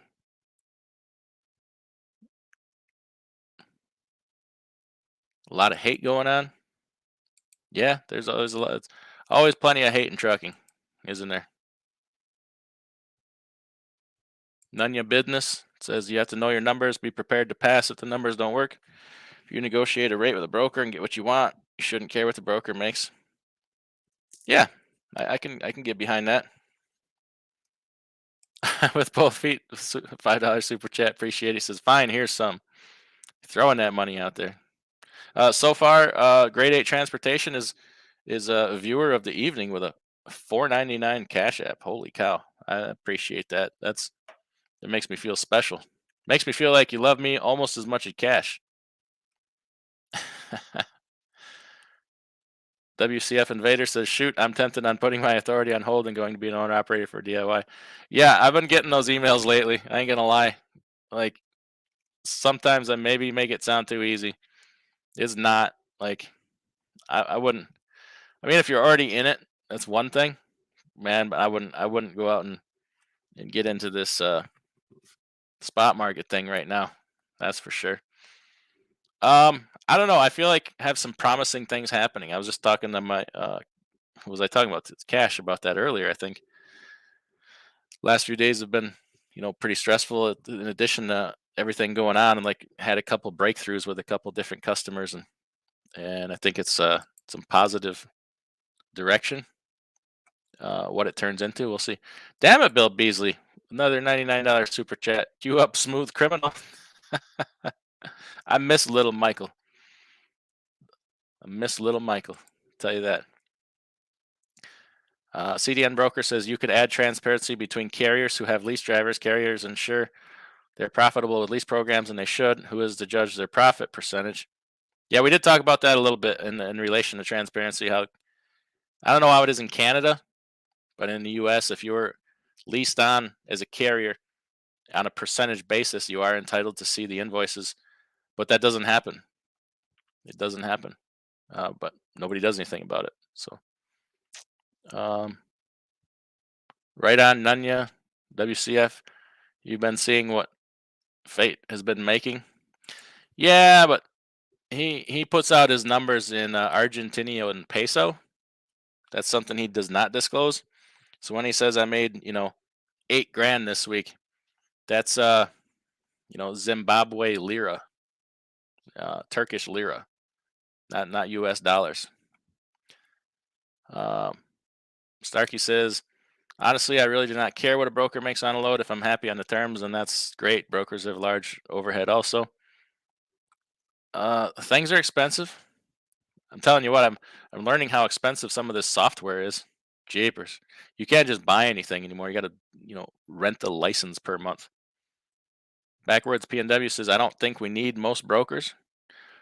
That could be, but if you don't want brokers, then you got to do what a broker does, and that's be a salesman. None of your business. Start a brokerage and listen to truck drivers cry about rates all day. No thanks. Have had some interesting so what the way I do it is I figure out, like, I obviously have a factoring, like I contractually am obligated to factor every load I run through the brokerage. It's because they guarantee, like, as a brokerage you need a credit rating, right? So to guarantee, if they're going to guarantee your credit, you have to run all your receivables through them. I'm a new brokerage. I don't have a lot of options, right? So that's the deal we have. So I take out my factoring rate, which is 2%, and then I try to make a certain dollar amount. It's not a lot. It's not enough. I'm still losing money every month on the brokerage, but it's what I'm trying to do here is build something, right? And then I post my load, or offer my load out at right at my max price. CDN will probably say this is a terrible strategy. It's just what I do. So on some loads, like I had a load 2 weeks ago to Massachusetts, Wisconsin, Massachusetts. All the other loads on the load board were like $4,000, or 3,800 to $4,000, and I was 4,800, and that still wasn't good enough. I'm like, but that's, like, I'm telling you, this might put my best rate out there right off the bat. But you still want to, want to have those, negotiations. I'm like, I don't really want to do that. I just want to put my best rate out there. But it is what it is. At any rate, how did we get on that? Oh, a lot of times will post my email too. And this one time I got an email. Apparently, a guy was asking about a load, but it was just a blank email with, like, obviously came from DAT from that, with 5 question marks. And I'm like, what the hell does that mean? Do you not even know how to ask for a load or ask about a load? I didn't even respond. It's like you get some pretty interesting conversations and emails and stuff. It's Bill Beasley says, one time I called a broker and I heard cash chasing a sheep. Oh, just trucking says, chicken cluck and goat wine brokerages sound amazing. Yeah, yeah, it's all the rage. It's all the rage.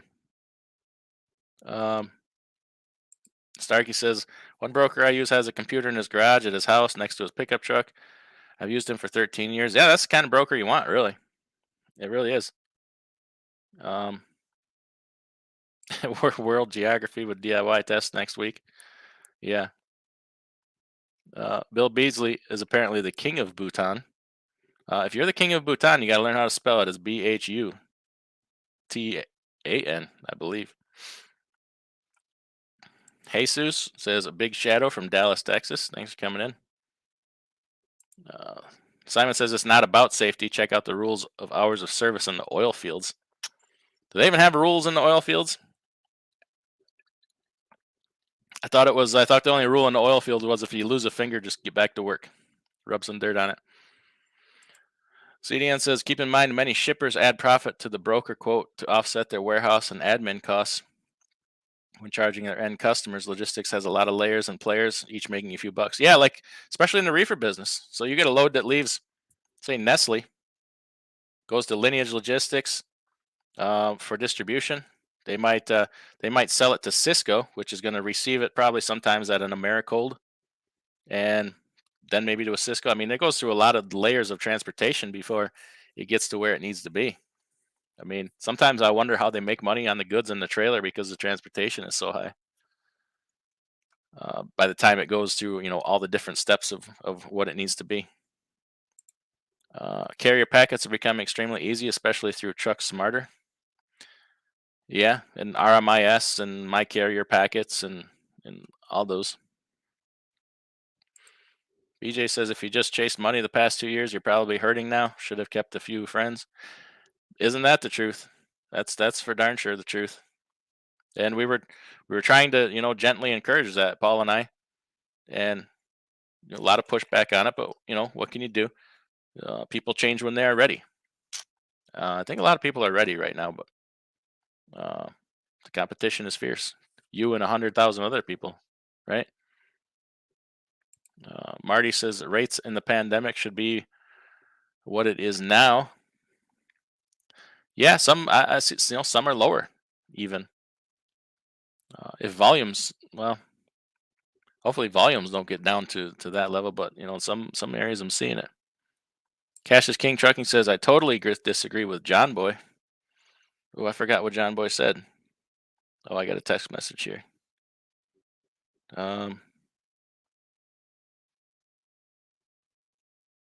Okay, he says the reason he disagrees with people talking about how much money they make on YouTube, bringing in new people. I don't think he's referring to what you do, Cash, with the weekly recaps, and I don't think that is like because you tell the good with the bad. When you have a week where you stink it up, I mean you tell. I think what he means is well you know what it is. We've talked about it enough times.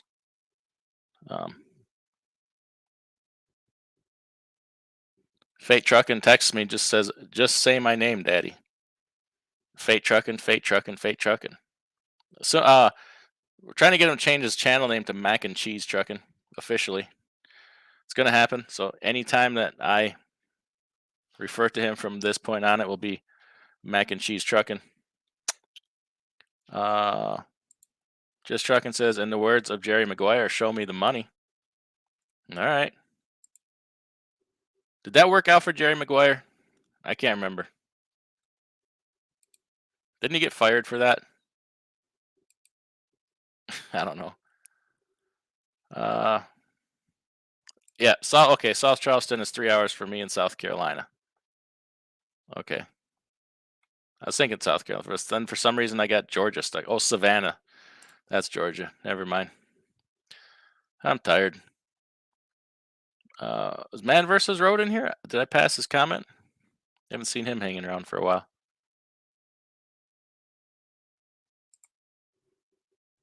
Okay. Cash strongly disagrees with the John Paul comment. All right. Duly noted.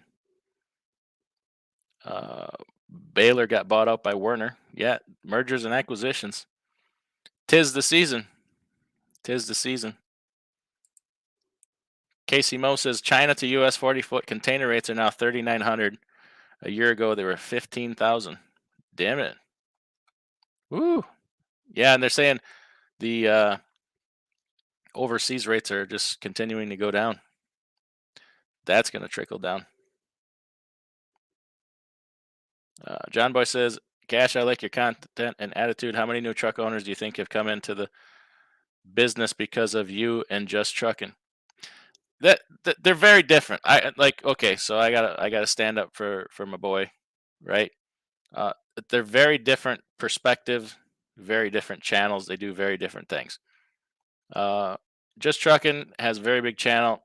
It's a lot of lifestyle things, separate from trucking.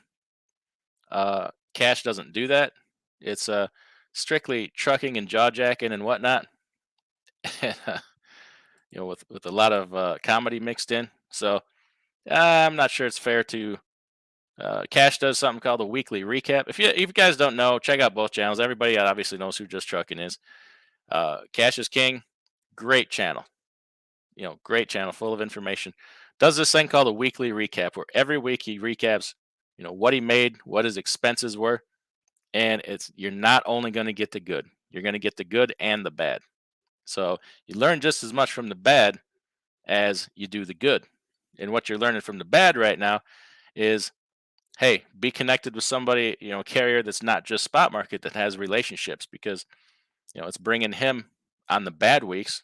You're getting the money on the way out, and then a lot of the backhauls are spot market. So it'll teach you how the rates change.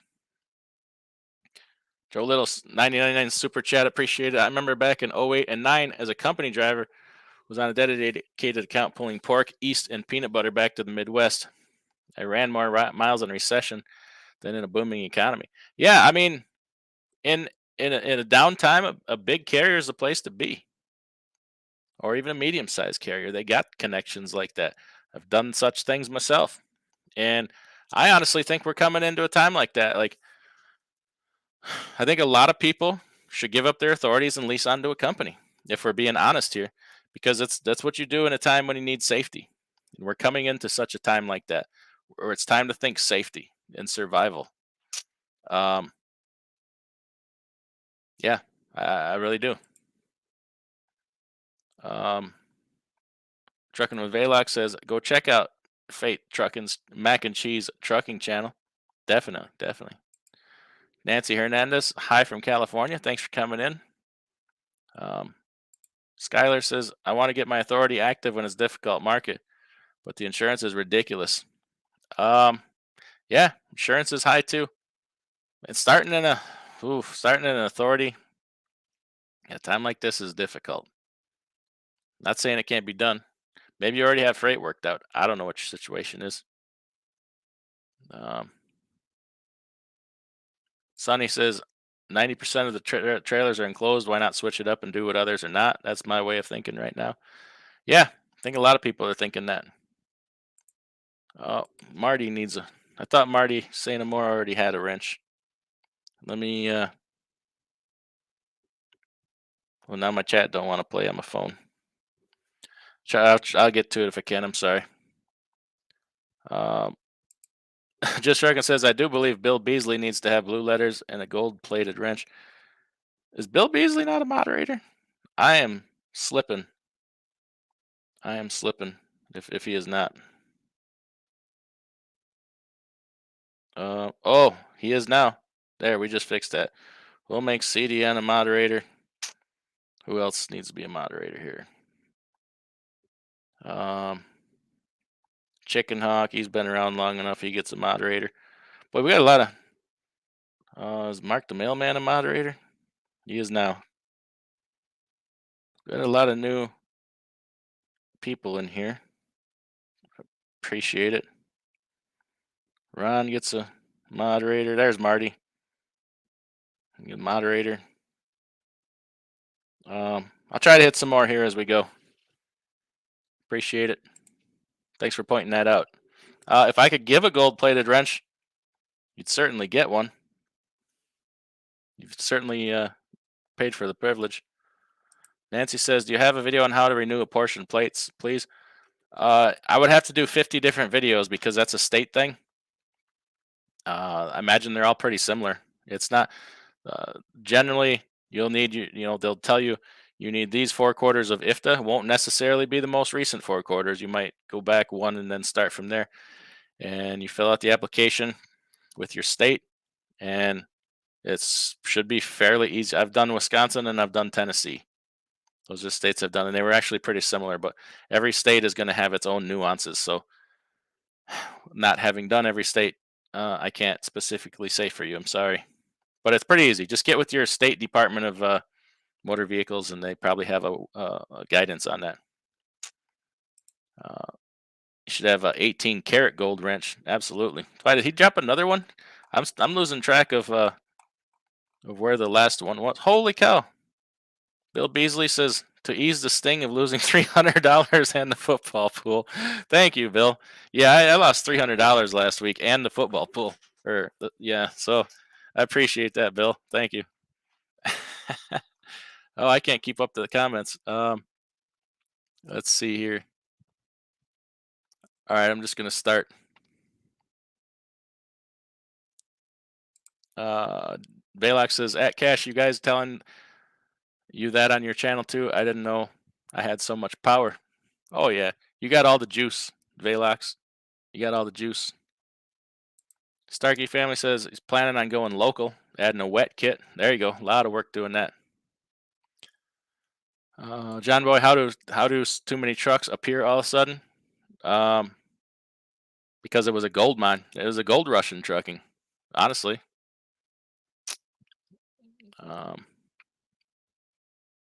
Boy, I'm way back on the comments. Holy cow. Okay, here we're gonna start from this point. Okay, Jackknife TV dropping a link to his channel. TBT says I make videos. One day it will be about trucking. Okay, do it. The building of Amazonia, DC is due to interest rate increases. Okay. Nancy Hernandez is parked. They parked the reefer. They're loading a flatbed for bee season. I used to work for a company that did that. I never did it because I can't be getting stung by a bunch of bees, but I had a friend that used to do it. Bill Beasley, when did you get home? Everything okay on last night's run? No. Last night's run sucked. I picked up at. I got out of there about midnight, and every other time I've delivered to this customer, they take you when you get there. I'd get there 6-7 hours early. I'm back in the door. We'll unload you in 10 minutes. You're unloaded and out of there. Today they made me wait till my 7 a.m. appointment, and at that point they took hours. I got home at 10:30. I have been up since yesterday morning. I slept about 2 hours last night, so I'm overly tired and chatty Cathy. So hey, what better time to go and do a live stream, right? Jackknife TV says super chat him. He'll make any video you want, topless or otherwise.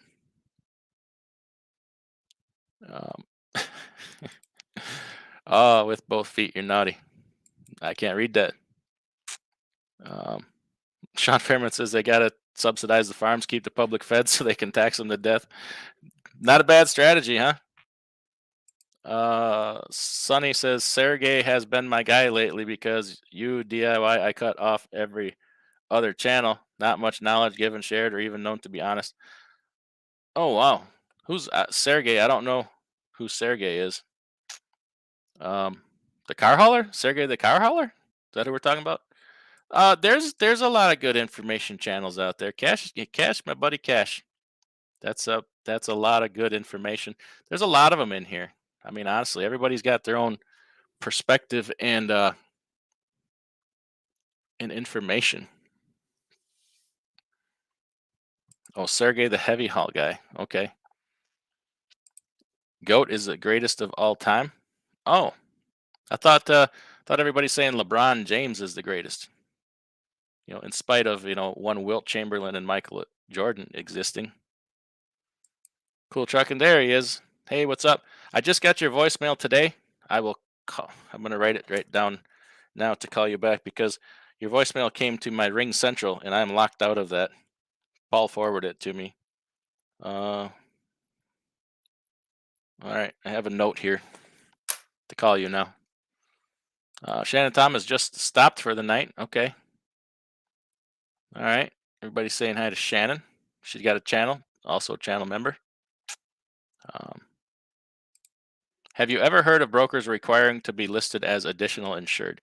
Yes, I have 2 places that have been required to be listed as additional insured. So additional insured is different from a certificate holder. Usually when you do a certificate, the brokers want to be on there as just a certificate holder, so they get a copy of it when your renewal comes or whatever.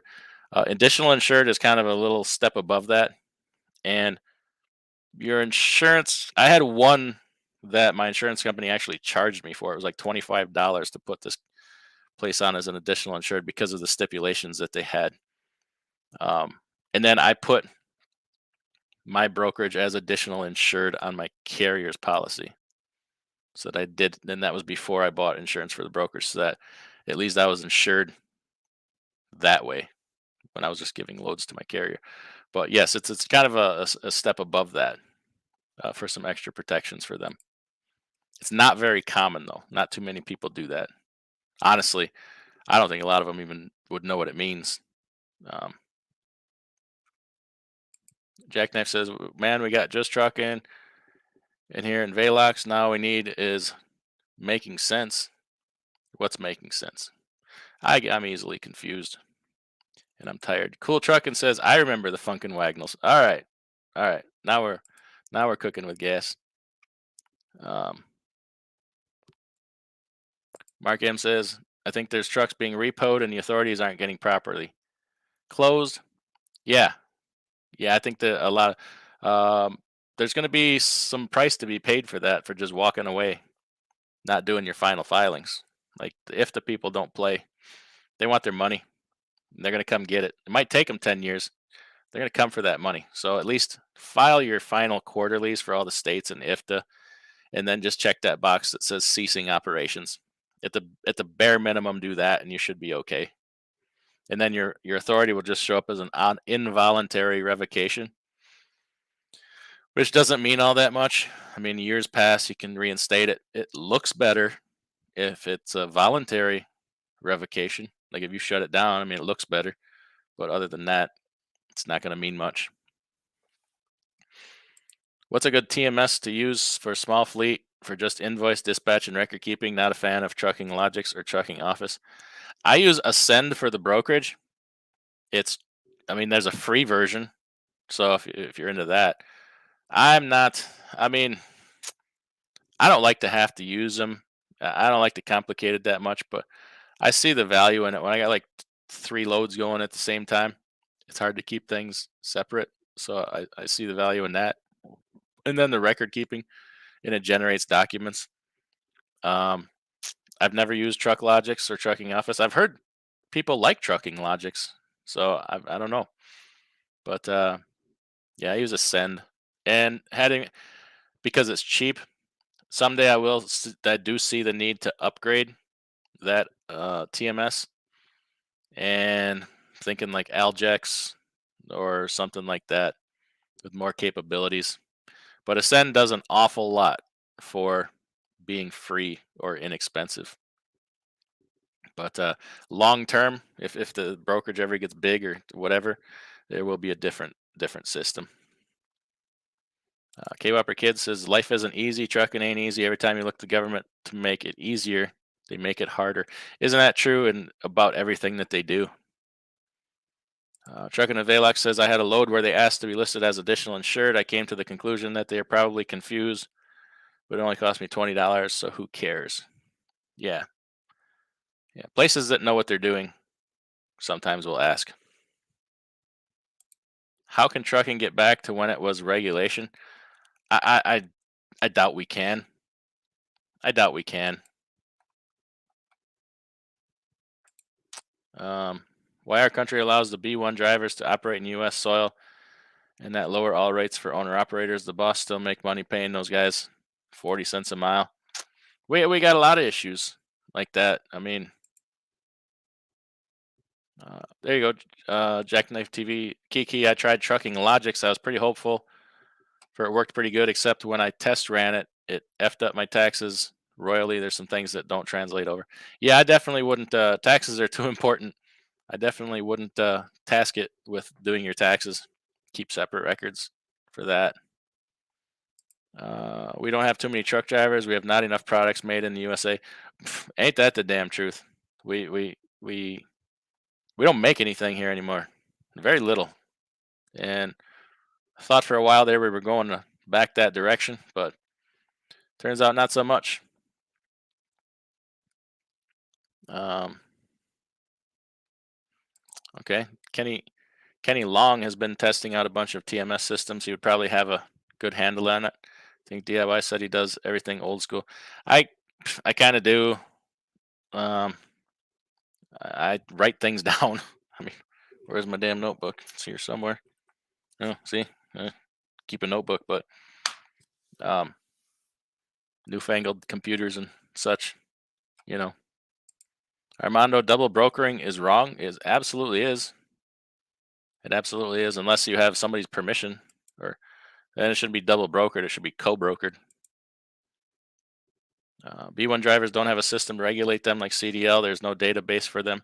Yeah, I don't know a lot about that. I'm going to assume that I'm just going to assume that you're correct. 22:27 Eastern time. All right. With both feet, not COI, but as additional insured, I was told by a broker they needed to be listed. Yeah. Yeah. Cool Truckin' says, I say we go back to the way it was before deregulation. I don't know if we ever get there, though. You know what I mean? There were some good things. There were some bad things. I mean, it was hard to get an authority back then. There was only so many authorities out, and if you didn't have one, you weren't getting one. Which I don't know. Maybe some ways it's better, maybe not. I don't know. I would have to say I didn't live and operate through that, so I'll just yield to you on that.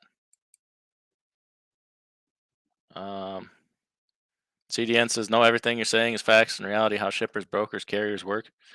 It's a complicated, complex industry we live and work in, and just when you think you got it all figured out, you learn something new, and none of us could possibly know everything about it.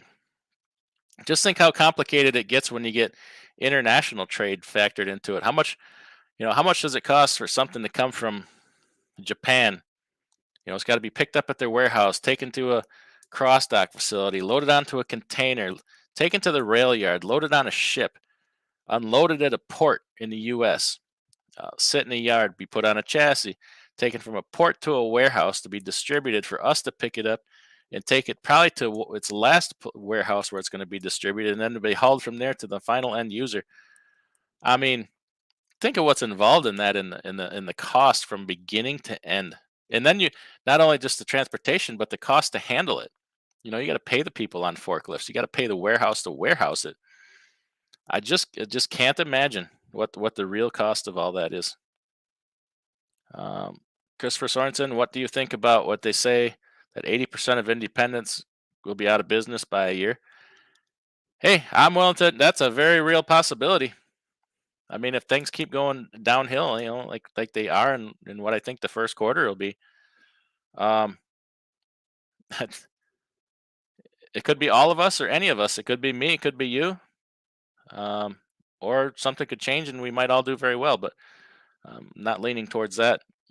I would not dismiss the 80% thing. I really wouldn't. I'm not predicting that. Definitely not rooting for it. But would it surprise me? Not so much.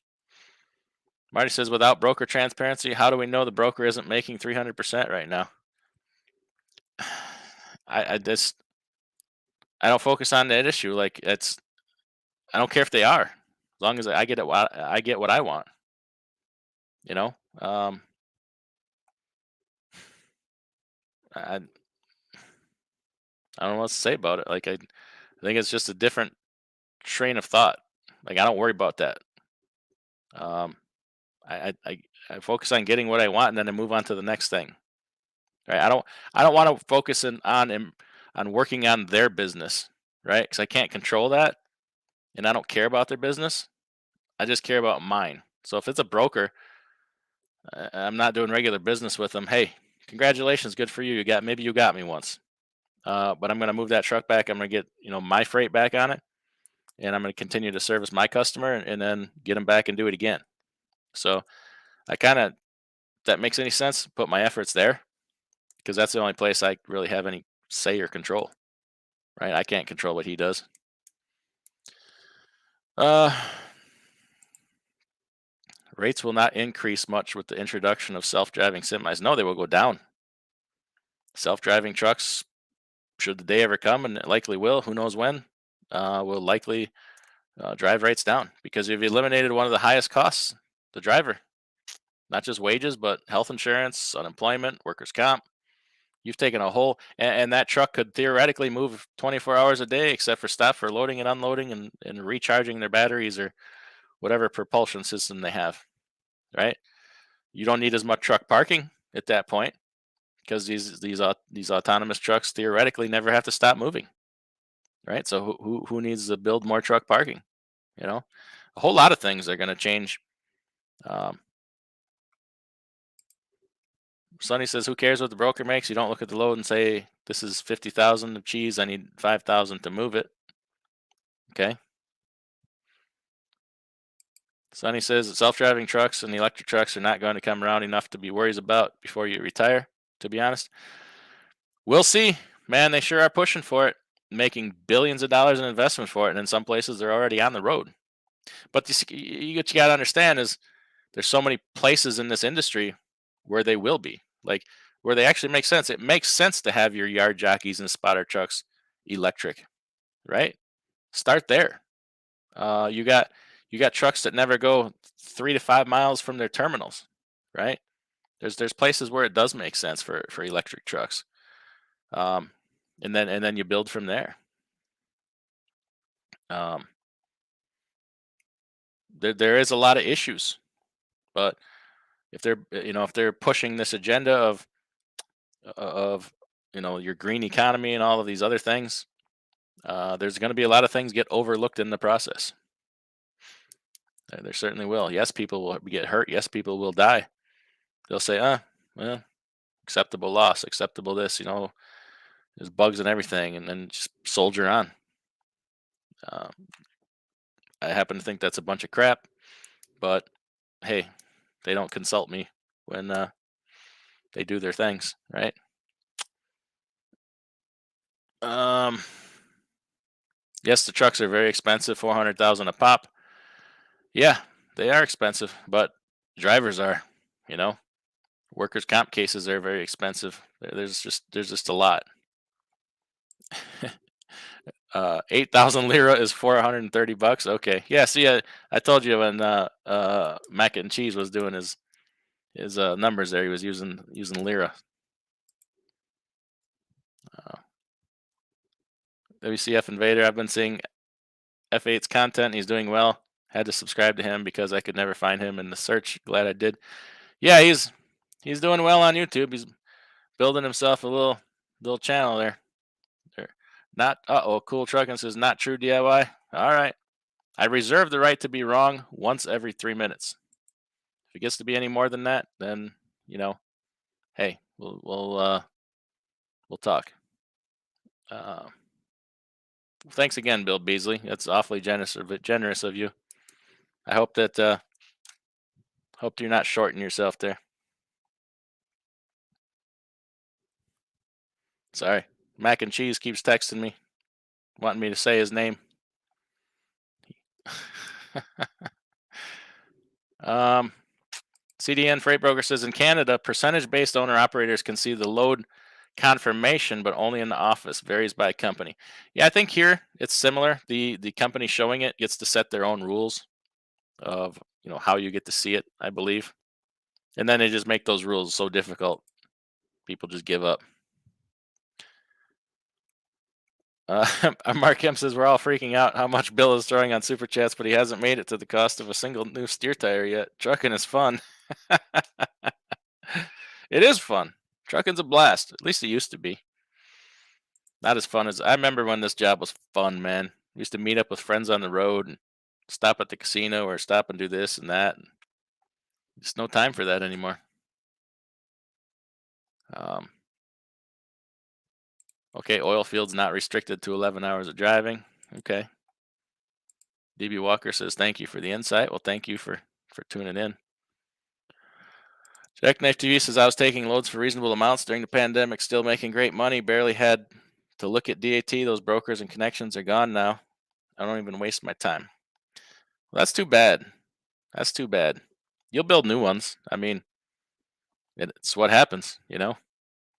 Oh, the post trip stopping in. I like mac and cheese. We all like mac and cheese. He's a good kid. Mark the mailman in the house. Thanks for coming in. Says hi. Well, hello. Starkey says you and Cash still want to do a flatbed talk live. We could do that someday. We could do that someday. See if we can get the whole gang together. Jackknife says when I buy my Mac Anthem, I'm going to change my channel name to Mac Lovin'. So if you don't take it, I am. Oh, oh, man, the gauntlet has been thrown down. Joe Schmo says I've been a fake YouTube trucker for a while. Don't even have a regular license. Just make videos about how great leasing is and get referral bonuses. Zero overhead. Great business model. Oh man. Oh. Zarian says how to do IFTA or Oregon. Please, can you help? Thanks. I have videos on both, IFTA and Oregon. How to file your IFTA and how to do your Oregon weight distance tax. In addition, Kentucky, New York, and New Mexico. So if you need some help, just check that out. Reminds me, I got to get on the stick here and get going on my third quarter. I can't believe it's fourth quarter already. This is just crazy talk. It's starting to get cold at night. With both feet says Oregon doesn't do IFTA. You need an account with Oregon DOT. There's a couple others like that too. Yep, there you go. We got them all. We got them all covered. And I got to start looking for the Connecticut. I don't know if those forms are out yet for the Connecticut new tax that starts next year. I suppose I should start looking into that. I'll have to probably get a Connecticut. I don't know what they're going to call it, a weight distance number or something. I think that's supposed to start in January. Yeah,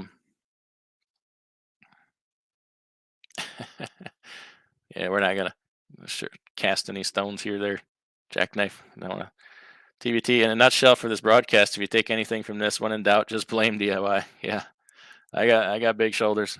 We'll take that blame.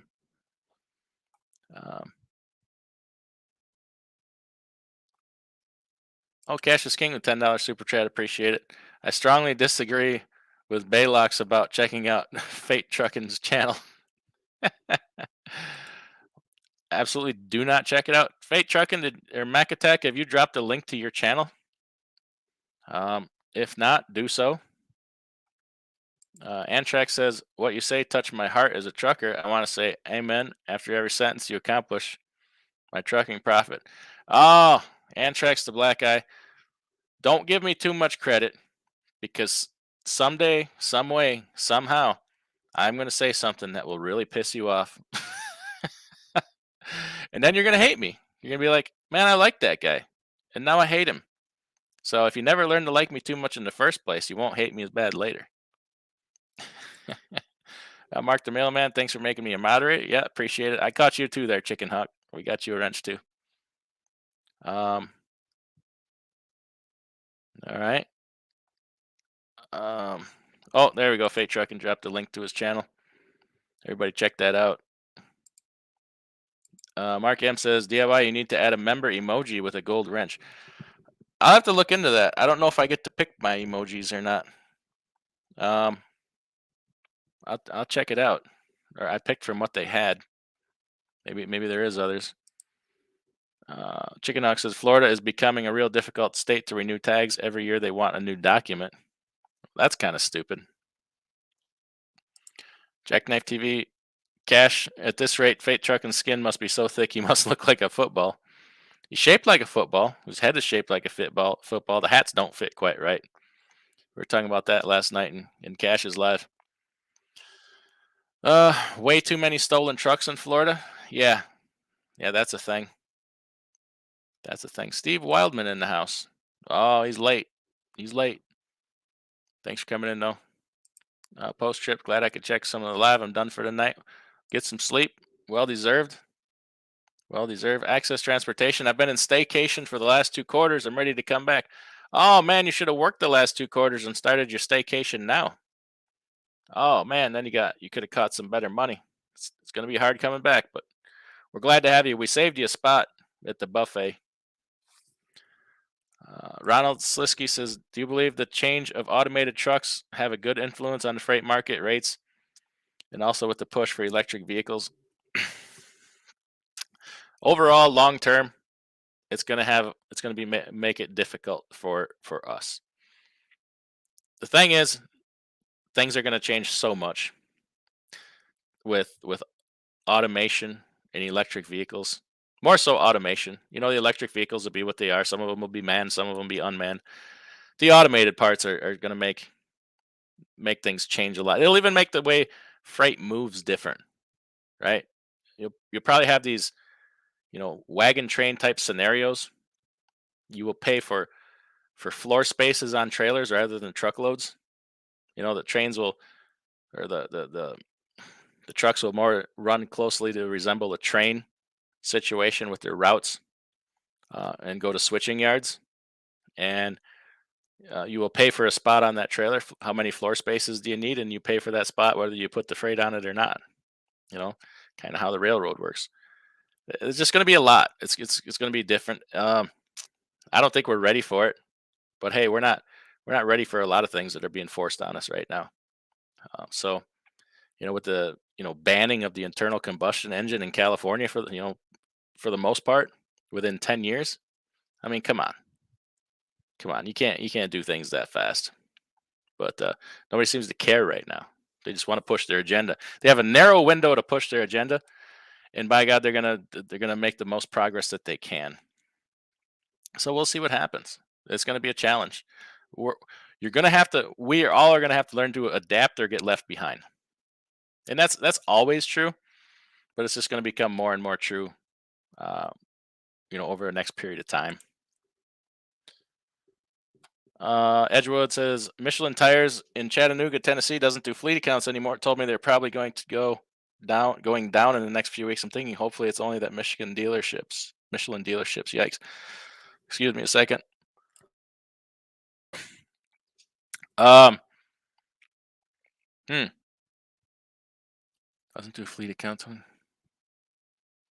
That's weird. If they're a Michelin dealer and they don't do Michelin national accounts, that seems pretty odd. Hmm.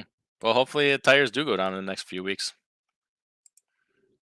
Oh, Mark the Mailman, appreciate it. 9.99 super chat. Thank you so much. I think I missed one here from Marty saying more. $5 super sticker, appreciate it. And I think I missed one here from Fate Trucking. I strongly disagree with Cash. Velox knows all. We having a we got two parents fighting over Fate Trucking's custody here. Is that what we're doing? Is that what we're doing? Chicken Hawk says I get a lot of heat from Cash on this, but I'll say it again. The high spot rates were a historical high and they're returning to normal. Anyone thinks it was going to last was crazy. Does he disagree with that? I don't even know. They were absolutely a historical high. They are returning to a normalization, but the problem is everything surrounding it isn't, which would be fuel, tires, maintenance, cost of equipment. So we're actually end up worse off. Freight rates will normalize, whatever. They're going to do what they're going to do. But if the ancillaries around it don't adjust, you're be way worse off. And most of those things will never go back. I mean, you think shops are going to go back to $149 an hour labor rate when now they pushed up over $200? I don't think there's any way that happens. Mm. Anil Hassel, man, you guys challenged me with these names. Anil Hasakovic. Hello, trucking friends. Well, hello. Thanks for coming in. Sorry if I butchered your name. Mark the mailman just got out of the shop. Needed a new compressor. Well, damn it, boy. I'm glad they had one. They didn't have to wait 6 weeks for it. $10 super chat from Cash is King, adjusted for Cash's cheapness. That's like $1,000. Just saying. Yep, he's definitely he's frugal. We don't like to say cheap. We say frugal. Um, okay, WCF Invader says I use Trucking Office and enjoy it. Okay, if you're looking for that TMS system information. Um, oh, Velox has got a punch out. get that beauty rest. All right. Joe says, "What gives us the right to tell immigrant truckers that they can't come here and make money? I thought we lived in the." No, no, no, no. You're misunderstanding. Nobody's saying that they can't come here and make money, but like we have rules that we have to abide by. They have to abide by. If you go other places, you have to abide by their rules. If you come here, you have to abide by our rules. And if we're talking about safety, like our street signs, our road signs, our safety signs, blah blah blah, are in English. And you don't have to speak perfect English. You absolutely do not. But you have to be able to recognize a stop sign, by something other than shape and color, right? When you see a sign on the side of the road that says truck escape ramp 1 mile or brake check 1 mile, you have to be able to read it, right? You have to be able to function at a basic level. Nobody's saying you can't come here and get the job. You just have to get the training to go with it. That's what I'm saying. It's the American dream, man. That's what people come here for, is to do things like that. But that doesn't. I mean, and what's happening is there's people that don't speak a lick of English, and there's places you can go to buy your CDL. You don't even have to go to I mean, they're busting these places all the time. These CDL factories of selling CDLs with absolutely not even a road test, not a written test. Okay, because now they're letting, in some places, third parties do that kind of thing. So it's ripe for corruption. Um, if it was your family out on the road, wouldn't you want them in that situation of knowing that at least everybody around them at least had a written test or a road test to demonstrate that they have the skills, or um, that when a sign says no right turn, they're not gonna wipe out 7 cars on the corner. So that's what we're after here, is being able to operate on that basic level that the law requires. And nobody's saying that you can't come here and make money.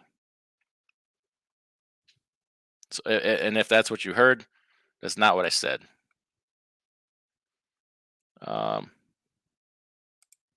Jack Knight TV says, "Find me a good flatbed load out of Minnesota. I'm in Worthington. Apparently, I can't take my own advice. I deadheaded 200 miles from South Dakota. Should have went towards the cities, and you get some shingles up there out of Shakopee. There's a bunch of shingle factories up there. If you like hauling that cheap shingle freight." NL says, "We need COVID 22. Oh, no way, man. No way. I'm done with that. Oh, in more ways than one. I've heard brokers bid on loads too. Is there a load board, or is it all about relationship? You have to get on their list, right? You got to get on the bid list, and it's not all that easy. Some places will just throw you on it voluntarily. Um, it's not always that simple." Kiki says, "Thanks for doing what you do and sharing all you know. What? Hey, thanks for tolerating me and listening." Um, Cool Truckin says, "We'll have to have that conversation. My dad made a bigger profits in the 50s and 60s than after the 80s." Yeah, I've heard that. I've heard about, rates were, adjusted for whatever better back then. Um, yeah, yeah, I'd be interested in hearing some things. Steve Wildman says, "Banks are tightening up. 2023 going to be tough, in my opinion." Yeah, they certainly are. They certainly are, and they're the ones that know, don't aren't they?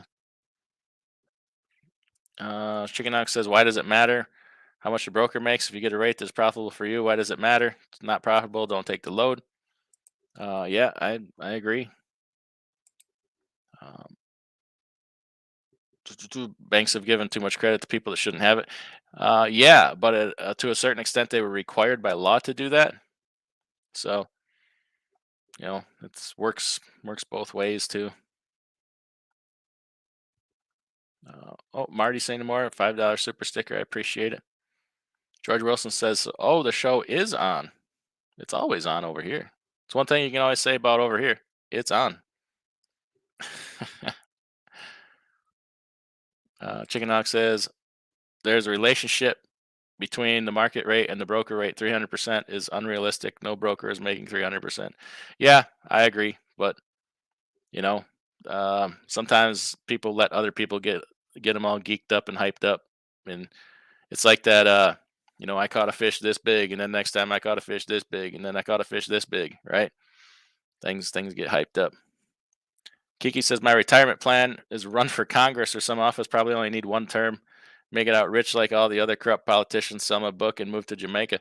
Don't forget that benefit, that company benefit of a improper intern relationship. Right? That's a benefit, and then you get the health insurance for life, your whole family, I believe. Rich Chicago says pump self-driving trucks are a pump and dump scam, auto scam to Uber, and Nikola scam to everyone. Rich people can go get scammed all the time. Yeah, yeah, that Nikola was definitely something else. And I don't think that guy ever went to jail. I think they threatened him. I think, but I don't think he ever went to jail. Electric trucks would run great on rails, aka trains. Yeah, they would. Be an easy way to do it, wouldn't it? Snorlord says all this trucking stuff is nonsense because a nuclear apocalypse is coming. We're going to be all Mad Max 2 out here. Ah, man, you know, I laugh, but you might be right. I hate to say it, but you might be right. Boy, they talking that nonsense, aren't they? Saber rattling. Wish everybody would, both sides would just shut up and stop talking stupid, and start acting like adults and taking that stuff seriously. Now, of course, I'm talking about the government people, not us. Um, let the adults take charge. ELDs put a stop to all the fun out here. I say eliminate the 14-hour rule. Yeah, I tell you what, I got way more rest and felt way more rested before they put that 14-hour rule in. If you were tired, hey, stop and take a break, take a nap. Hell, no penalty. Didn't really affect you. Um, Marty says, you ever haul Idaho? Like in Idaho, you mean? Not too much. Try not to. It's not like my area of experience. Been out there a few times this year. Not too many. Nevada in the house is good evening. Good evening. If you're cold at night, just call Cash. He'll tuck you in. I've heard he does that for a fee. That's yet one service he offers on casheskingtrucking.com is a tuck-in service. Um, Bill Beasley says, Snorlord, I don't think that'll happen. If you want to race that bighorn at the stoplight, I'll bring my car to Springfield and pass him like he's sitting still. Who am I to disagree with anything Bill Beasley says? I think 100% of everything Bill Beasley has ever said in his life is fact and right on target. I have to say that after he makes my mortgage payment. Oh, man. TBT says, damn F8 spamming the chat now. Somebody blocked that spammer. Oh, I think he's a. Did I take away his wrench? I might have taken away. Somebody bought his wrench that one night, I think. I don't know if I ever gave it back to him. Or did I?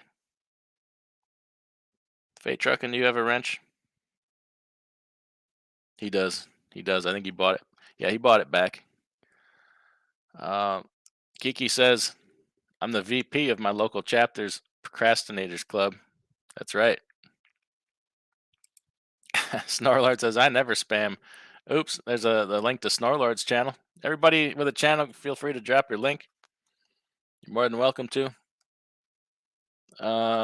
Fate Trucking, there we go. I strongly disagree with Cash. Velox knows all. All right. It's proven fact, I imagine. Electric ain't happening outside big cities. Cummins has a hydrogen engine. They'll make it happen. Could be. Could be. DB Walker says, you're my new preacher. I'm highly unqualified for that position. I think that I would be stricken down in where I stand. Chicken Hawk says, I just came off the road today and I'm drinking vodka. It's hard for me to say. Fingers don't fail me now. Been there, done that. Yep, just blame me. $200 an hour is crazy. Yeah, I have a buddy that's out in California, and his Volvo dealer out there was like 249 an hour, and they weren't even the highest one. Yep, shop rates won't go down, but new shops will open with lower rates and drive them out of business. Hey, we can hope, but it's hard to get your hands on that new technology uh, and not have to charge for it. We are worse off now, but we'll find a medium. Rates will go down and rise back up to meet market demand. I hope so. We just don't know when. I think we got some more pain to go through before we get to that point. You know, I don't think first quarter is all rosy. Definitely. Hell, the fourth quarter. We at least we have some things happening here. You know, the holidays. But I feel like kind of like they're a bust this year. But after that, I don't know. K Whopper Kid says the biggest problem with trucking in this country in general is everything's about money. Money is the root of all evil. The love of money is the root of all evil. I thought fate trucking was the root of all evil. Huh. I heard that wrong. I misunderstood that. Jimmy Foodbanks says when you see owner ops parked in a truck stop without a trailer for a week, could be your sign. Yeah. Anybody doing that power only? Other than Amazon, well, Amazon or otherwise, how's power only holding up? I often wonder about that. I think box truck is hurting. That was never such a big thing before the pandemic. But yep. Uh, Money is a tool. Greed, the love of money, is the root of all evil. Tools can be used for good or evil. Yeah. What is it? Gordon Gecko says greed is good.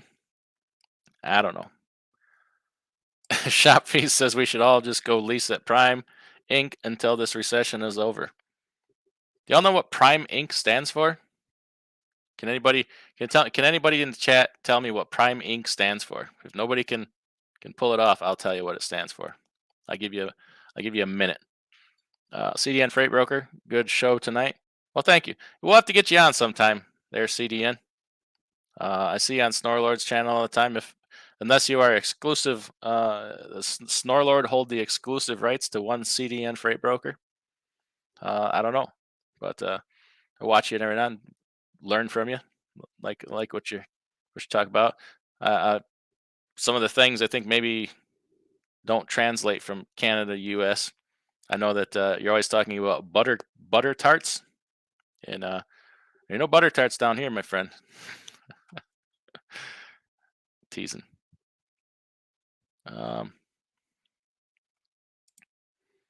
Edgewood 66, nice listening to you, big guy. Sweet dreams. Oh, that's so sweet.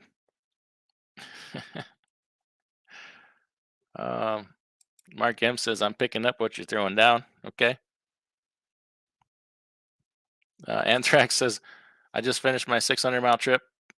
Park truck, go home. I followed you for a long time. The time I hate you something, I'll change with me, not you. All right.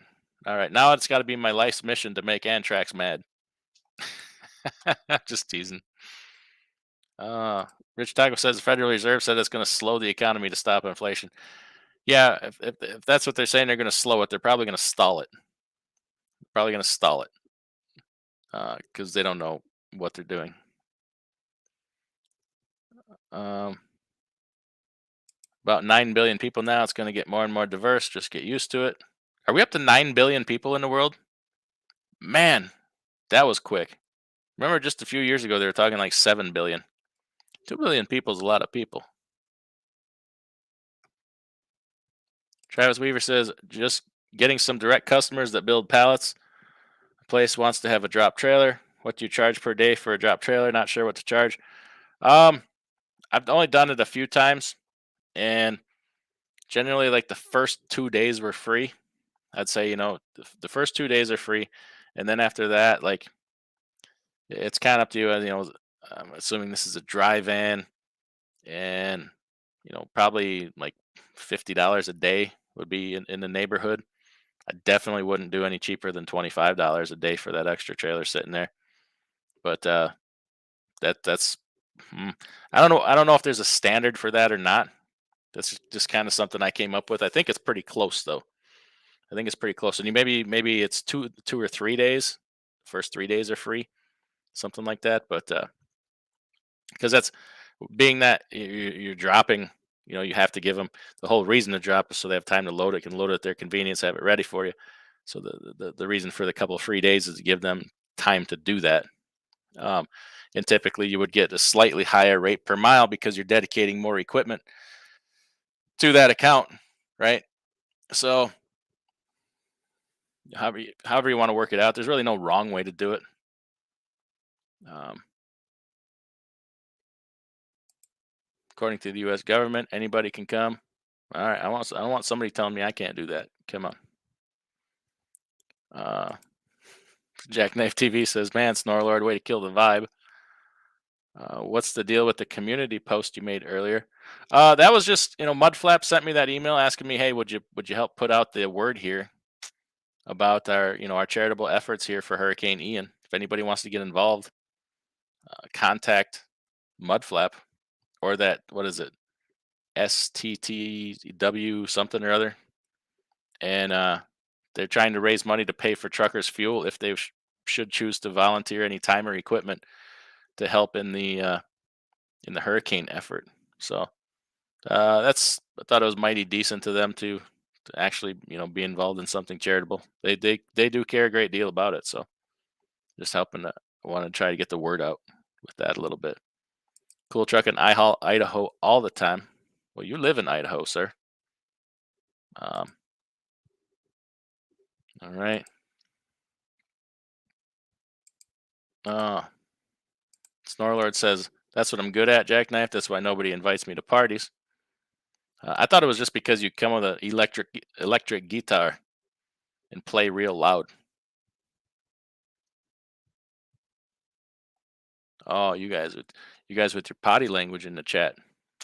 Damn. Uh, no, it was about mud flap and something to do with Florida. Yeah, that's what we were talking about. JS, I am from Iowa. What do you think about next year's market? I think it's gonna be tough. It's gonna be a tough one. Like we got some pain ahead of us. You know what? I think if you're looking to make a change, be ahead of the curve. Like if you're looking to go just put your authority on hold, lease onto a company, do it now. Be ahead of the curve. If you're looking to sell out, do it now while the equipment's still worth something. Be ahead of the curve. I mean, auctions are getting flooded. Prices will come down more. If you're telling yourself you're going to sell out, why do you want to wait till prices are through the floor? Sell while your equipment is worth something. You know, if your finances say the writing's on the wall, I can't make any less money than this, but you want to stay in it, lease onto a carrier before everybody else does. Has actually been times when carriers stopped hiring. Go back to 2019 and such. A lot of places stopped hiring because they didn't have the freight. You don't want to be, stand there left in the cold because you dilly dallied and couldn't come to a decision. So if you see it coming, react. That's kind of how the big companies do it, right? They pay people well to look at the future and say, hey, what's down the pike. Um, Starkey says I do good when in Iowa. I do too. Iowa's a good state for reefer freight. A lot of meat packing facilities. Um, I don't know what Iowa has to do with it, but next year's market, but I don't know. I think there's going to be a lot of guys posting their trucks saying we'll work for food. Maybe. Bill Beasley says cash is the root of all devil, evil, but with the big D. Come on. That might be true. It might be true. Adco's finally in the house. Where you been? Where you been, Adco? Missed it all. You're gonna have to catch a replay. Uh, Jeff Navolt says, "What do you think about moving company besides moving freight? My truck has been parked for a while." I don't think I have the. That's a young man's game, but I think you can hire out all the labor. I don't think I have the the physicality in me anymore at my ripe old age to be lugging furniture up and down stairs and doing all that hard work. Man, I'd have to be the one standing there putting stickers on boxes and supervising. But people make good money doing that. Asian Ma used to do that. You should hit him up with that question. Say, hey man, tell me about the bed bugging game. Tell me all about it. And then there, the electronics movers and stuff like that. It's a pretty good niche market. Get into those. What do you call it? Not trade shows, but like WWE or sports teams when they travel. I always thought that would be cool. Then they got the NASCAR ones, concert tours. I always thought that stuff would be really cool, but you got to be away from home for a long time, for what I understand, and you can't do that anymore. Mm. Jackknife TV says this carrier only charged 85 an hour for a bunch of work. Guess I'll have to keep getting stuff done at their shop. Yeah, I'm gonna have to start charging. Period. Start charging these boys. Not that I do a lot for them, but just being able to put your truck inside and work on it. Oh, Abraham W. nailed it. I forgot all about it. Good thing you said that, because I forgot. Uh, Prime Inc. says, please remember, I mortgaged everything. I need cash. There we go. That's my favorite. That's my favorite acronym right there. That's what Prime Inc. stands for. What is your favorite? What is everybody's favorite trucking acronym? Take a company and what does it stand for? What's your favorite? Jackknife TV. I've been thinking about buying a $10,000 power washing trailer. You think any of these carriers will have any money for me to wash their trucks? I don't know. I know a guy that used to do that. He did okay. Didn't kill it. But Bill Beasley says Prime stands for unsuspecting rubes, lowering our operating costs and liability. Well, the words don't match up there, Bill Beasley. Come on now. Come on now. Oh, Starkey almost got it. Instead of I need money, it's I need cash. Come on. Adco says back to work for me. Thanks. All right. Anybody know how much it is to rent a dry van in the South, guys? Atlanta area. Or can you even get them? I know for the longest time you couldn't even get them. I would assume it's probably still expensive. George Wilson says Army's going to take over logistics. So if you want to drive truck, join the Army. Damn it, boy, that's a lot of steps to drive a Peterbilt. Chicken Hawk says, I think truck prices will come down. Used has already dropped and new will follow. Yeah. Yeah. If anybody's buying, they're getting, I was thinking the other day, have you guys seen these fields full of F-150s? Football fields full of them that they can't deliver because of missing what is it? They're missing the chips for the key fobs or something like that, like something really stupid. And I'm just thinking, these trucks have been sitting there for how long? You guys couldn't deliver them. When those key fobs comes in, you're going to deliver them to lots. Who the hell's going to buy them? Who's got the money for that anymore? In this economy with all the other inflation and crap going on, who the hell's spending 80 grand on a new half-ton pickup? That might be a problem. Mark M says lease on to United and go for it. There you go. Tim Rushing, so what's the average cost per mile to operate a truck in today's market? Boy, that's a question with a million different answers, Tim. Depends on your operation, like new, used.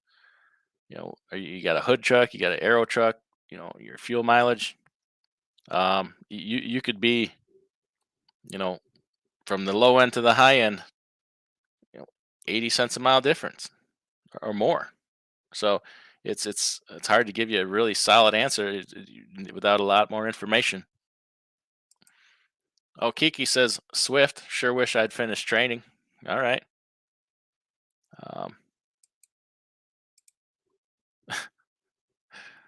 Oh, shop fees for Werner. We're gonna say we employ retreads, no experience required. Can't use the other word or YouTube will bounce me. Bill Beasley says I didn't understand Prime was an acronym. I'll try it again. All right. With both feet. Hey, you shush. Bill Beasley is right. You're darn right. Bill Beasley's right. That's why he's a moderator of the day. Red Diesel says, "Did you see OPEC is going to cut production? Wonderful. That'll help diesel prices." Said nobody ever. Hey, wait a minute. I thought we did a special envoy over there to have some kind of meeting to get them to increase production to bring prices down. Uh, aren't those F-150s and 250s almost like 2-year-olds now? There better be some steep discounts on them. There's going to have to be. I don't know anybody in the market for, well, I take that back. I do know people in the market for brand new vehicles. Uh, I just, I don't know. I'm cheap. There ain't no way I could ever bring myself to spend that kind of money. It would just crush me. Um, I remember when some illegal dealings happened at a Honda dealership near me. Huh. There's new cars sitting in the lot for 5 years before they were finally let go. Sold cheap too. All right, well maybe we'll get some deals on some brand new pickups. Bill Beasley says Prime Pansy's really imagining making enough. That'll work. That'll work. Cool trucking. I want to be professional BSer. Hang out in truck stops and tell everyone I'm putting my pink panties on and ready to go to bed. Oh, all right. Can you get on your big old CB and just say audio, audio? Does anybody remember those blue payphones in the truck stops and the Flying J? All you could hear was CBs bleeding over. Just trucking says I know a guy that used to work for Werner. All right. I bet you a lot of people used to work for Werner. Abraham says Swift, slow women in Freightliner trucks. Ooh. Oh. Saint Marty says to answer Tim Rushing's question, an owner operator needs to gross 300 a year. Woo! Damn it, boy. But I don't find it's all about gross. I like that. I like that bottom number. Starkey says my brother works at a Kenworth plant, still miles of trucks and weeds getting ate up by bugs and mice. Yeah, I don't want one of them trucks. Because you know what? I'm going to buy that truck, get it home, I'm going to find out there's a damn snake in the bed. And then I got to burn it down. I see no other solution. A snake gets in your truck. It has to be sanitized by fire. I'm having a hard time with snakes here lately. They seem to be getting all up in my business, and I don't like it one bit. They must be getting ready for winter. Bill Beasley says, "Put it right in my ear." Oh, you dirty dog.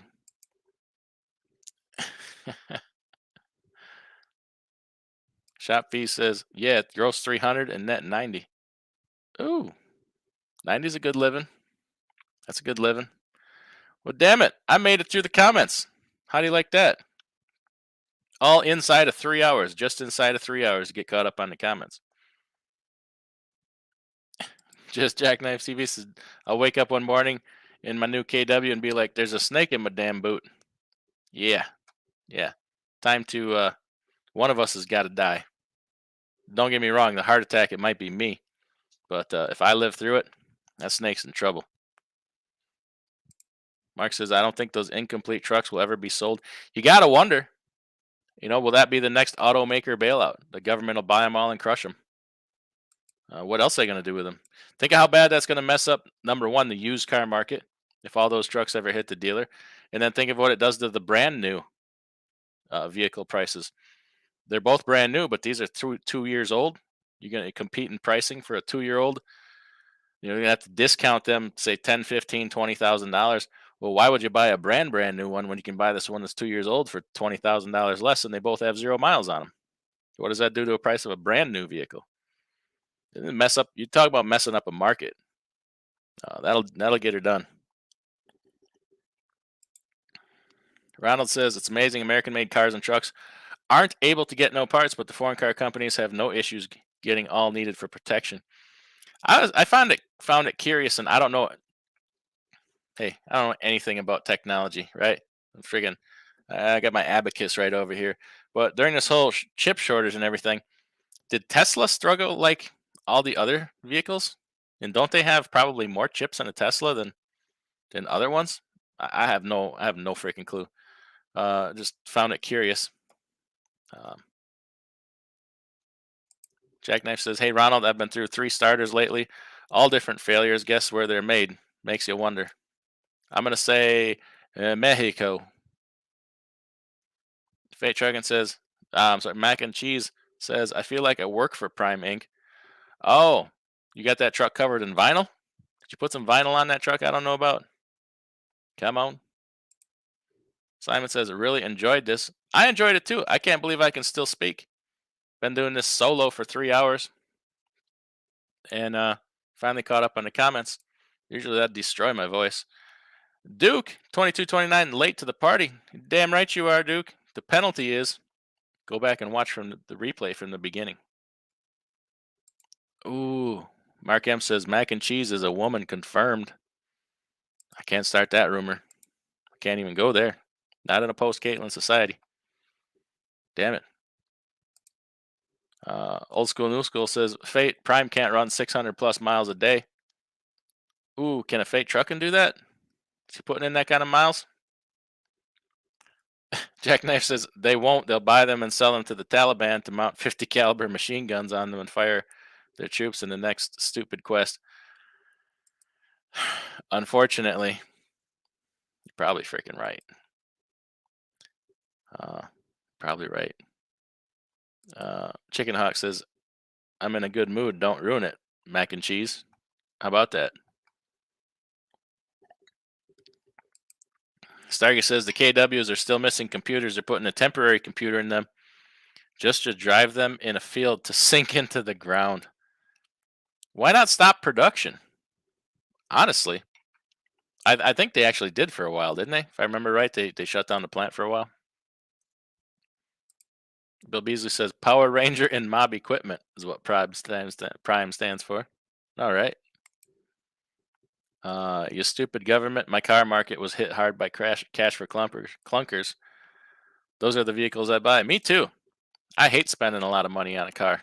I don't mind it for my wife because she got a long drive to work, but for me, yeah, I hate that. I don't like buying clothes or cars. Cool Truckin says, "I wish I could go back and have my choice of all those cash for clunker cars."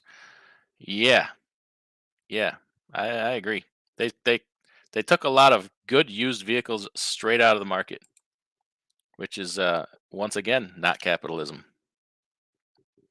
Chappie says Tesla made their own semiconductors when shortly after the shortage started. Okay, well that makes sense then. That was smart. That was smart. Yep. Oscar concurs. They made everything in house, re-engineered it. Jack Nick said, "I remember when Daewoo was having a buy one get one free sale." Does Daewoo still exist? They still sell cars? Kiki says, "I could never spend 80,000 on a new truck. My cheap truck does everything a new one can do and is easier to fix. I bought a newer Subaru. It was a new car, all-wheel drive for 27K, heated seats, and all the bells and buzzers." Yeah, my wife often says, "You should buy yourself a nice pickup. You should have a nice pickup. You earned it." I'm like, I could never do it because I spent that much on a car. The first time I threw something in the bed and scratched it, I'd be really upset. Or the first time I drove it out in the woods and the tree branches scraped the side of it, I'd be really pissed. I wouldn't I wouldn't use it. I'd be like nervous about hurting it or scratching it and stuff. This one I got a 2005 three-quarter ton Chevy. But I just turned 100,000 miles on it, and that thing, I'll do whatever I need to do with that thing. Um, oh, I love that truck. I like it. It's a good truck. Uh, Send all those F-150s to the Ukraine. Ooh, don't give them any ideas. They destroyed a lot of hot rods. Probably did. Probably did. To be honest, I think a lot of manufacturers have basically been running the same business model after the pandemic. Hope everything came back, and now it's not. We'll just keep producing. Yeah, I mean, at a certain point, I guess you decide the business you're in, and that's what you do. If you're a car maker, you keep making cars. I mean, I don't know what else you do, um, other than fire people and lay them off. Antrax says useless express. Oh, for US Express. Daewoo is part of Kia, I think. Okay. All right. Shopee says, hey, your cheap truck does not do everything mine can do. I got massage seats, buddy. Woo. Yeah, but I spent so little money on that. I can hire, uh, you know, uh, a girl from the local massage clinic to ride with me and massage me while I'm driving. Come on. Can your truck do that? I'm running the same 88 F-150 I've been driving for nearly 20 years. Ooh, that was a good year. I had an 87. I think it was the first year of the electronic fuel injection, which they didn't have it figured out and it surged all the time. But it had that straight six in it. That was a bad little engine, man. One of the best ever made, that freaking straight six that Ford made. Can't go wrong with a Honda. Yeah. Tell you what, after owning a couple, I'm a big Toyota fan, man. Big Toyota fan. Fate trucking. I personally don't own a car anymore. No need. Prime Inc. has me working all the time. Wife and daughter have cars, though. Yeah, that's all that matters, really. Got to keep the girls happy. Chicken Hawk, we traded our Porsche in on a Honda Passport. Damn, Chicken Hawk, I didn't know you got it like that. Porsche. Woo. It wasn't the poor man's Porsche, was it? Was that the 911 Carrera?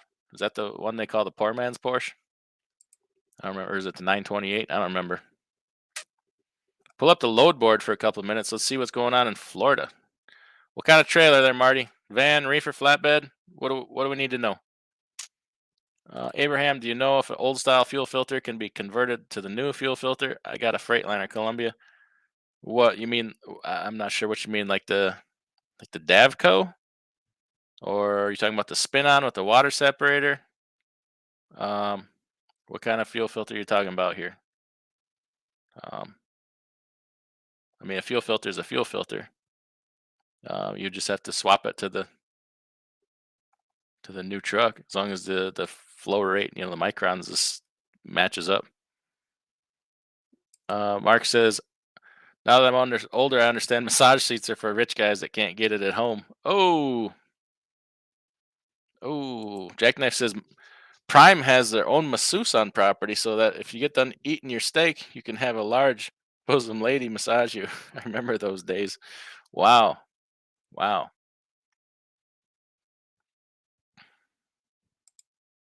Simon says, I totally agree about new cars. First gen Dodge still running strong. Yeah. I rock a 1960. Oh my gosh. I'm tired. 1961 International Harvester. That's what we're rocking over here. Okay, reefer in Florida. All right. Ooh, a Porsche Macan S. Whoa. Now you're talking. That's the money. Davco. Yeah, Davco can move from one Freightliner Columbia to another. That's their primary filter system. Florida. We'll say we don't want to go too south in Florida. We'll look tomorrow. We'll say Orlando. That's pretty in the middle of the mix. Oops, that's not the right screen here. Orlando, Florida. Say tomorrow and the next day, within 150 miles. 90 loads. Ooh, for 2 days. Of course, it is after hours though. You could go all the way. Ooh, check that out. You could go all the way from Jacksonville to Lathrop, California, 2,740 miles for $2,800. Come on, $1 a mile. $1 a mile, y'all. You could go 1,200 miles to Cleburne, Texas for $1 a mile. You go to Houston for $1 a mile. Yeah, I'd say not looking so great. Not looking so great. There's another one out to Vernon, California, 2,500 miles. Yeah, I'd say Florida, not so much. Not so much.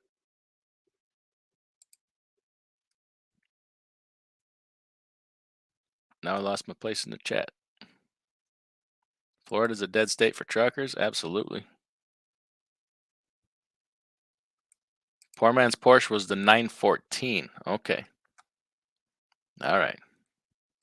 Bill Beasley says, I need a load from Cash's bunk to Fate's bunk. Ooh. Take the towel. Take the towel. Najib says, if you're a trucker and ready to die, come on down to Florida. Come on. Jackknife, man, Chicken Hawk, you must work for Eggo Waffle Logistics. Ooh. Ooh. I'm waiting to get that Eggo, Super Eggo email. I'm going to hit them for, when they ask me for my price, I'm going to tell them 5 G's a month. 5 G's a month to pimp it. So I'll tell you right now, if you ever see me pimping Super Ego, know that I hit it big for 5 G's a month. But that don't mean go work there. I might say some really nice things about it, but I'm giving you the wink and the nod right now. Don't do it.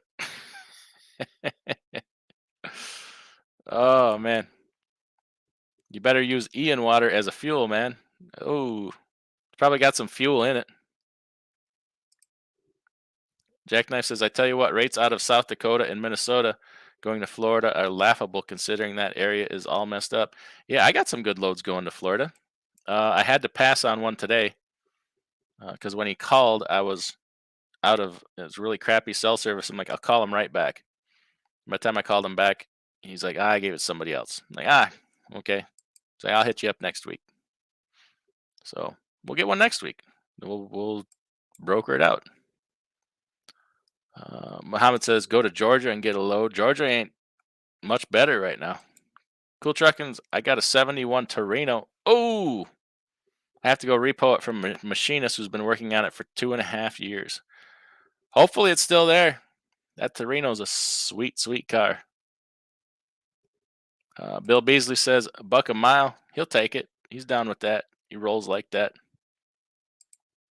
Jimmy Foombanks his 49 bought 2 GMC 2500s.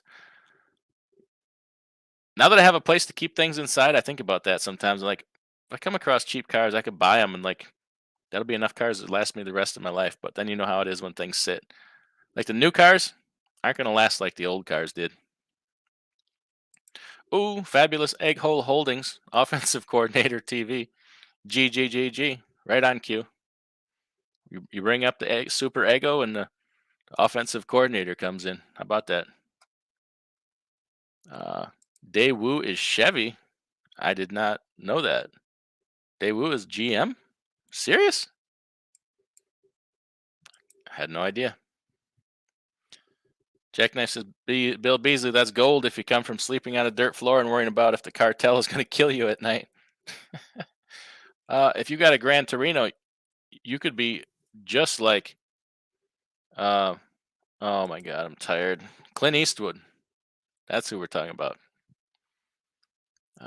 Starkey says, I got some wheel seals to change in the morning, then I'm on the road, so later yeah. I think I got to get to bed here. Bill Beasley is not just a man of mystery, an international man of mystery. Damn it, boy.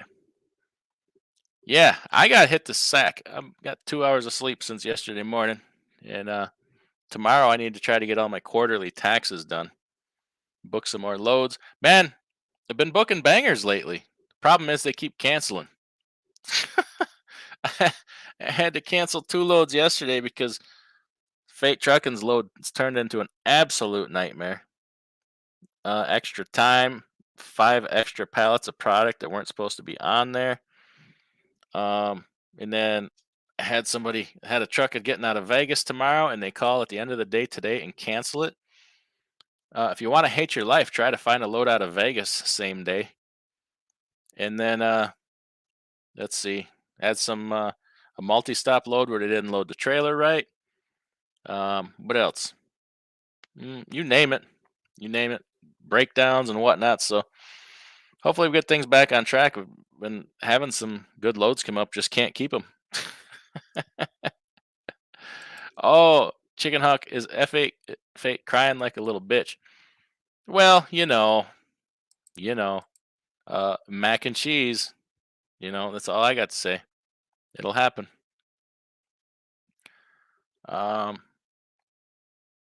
Okay, yeah. People confirming that Daewoo was bought by GM and shut down.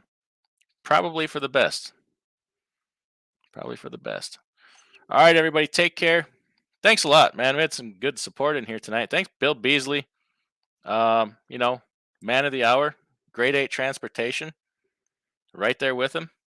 And appreciate y'all. Fate Trucking. Everybody, thanks for the super chats. Thanks for the great comments and conversation. We'll try to do this more often. But everybody take care. We will see you next time.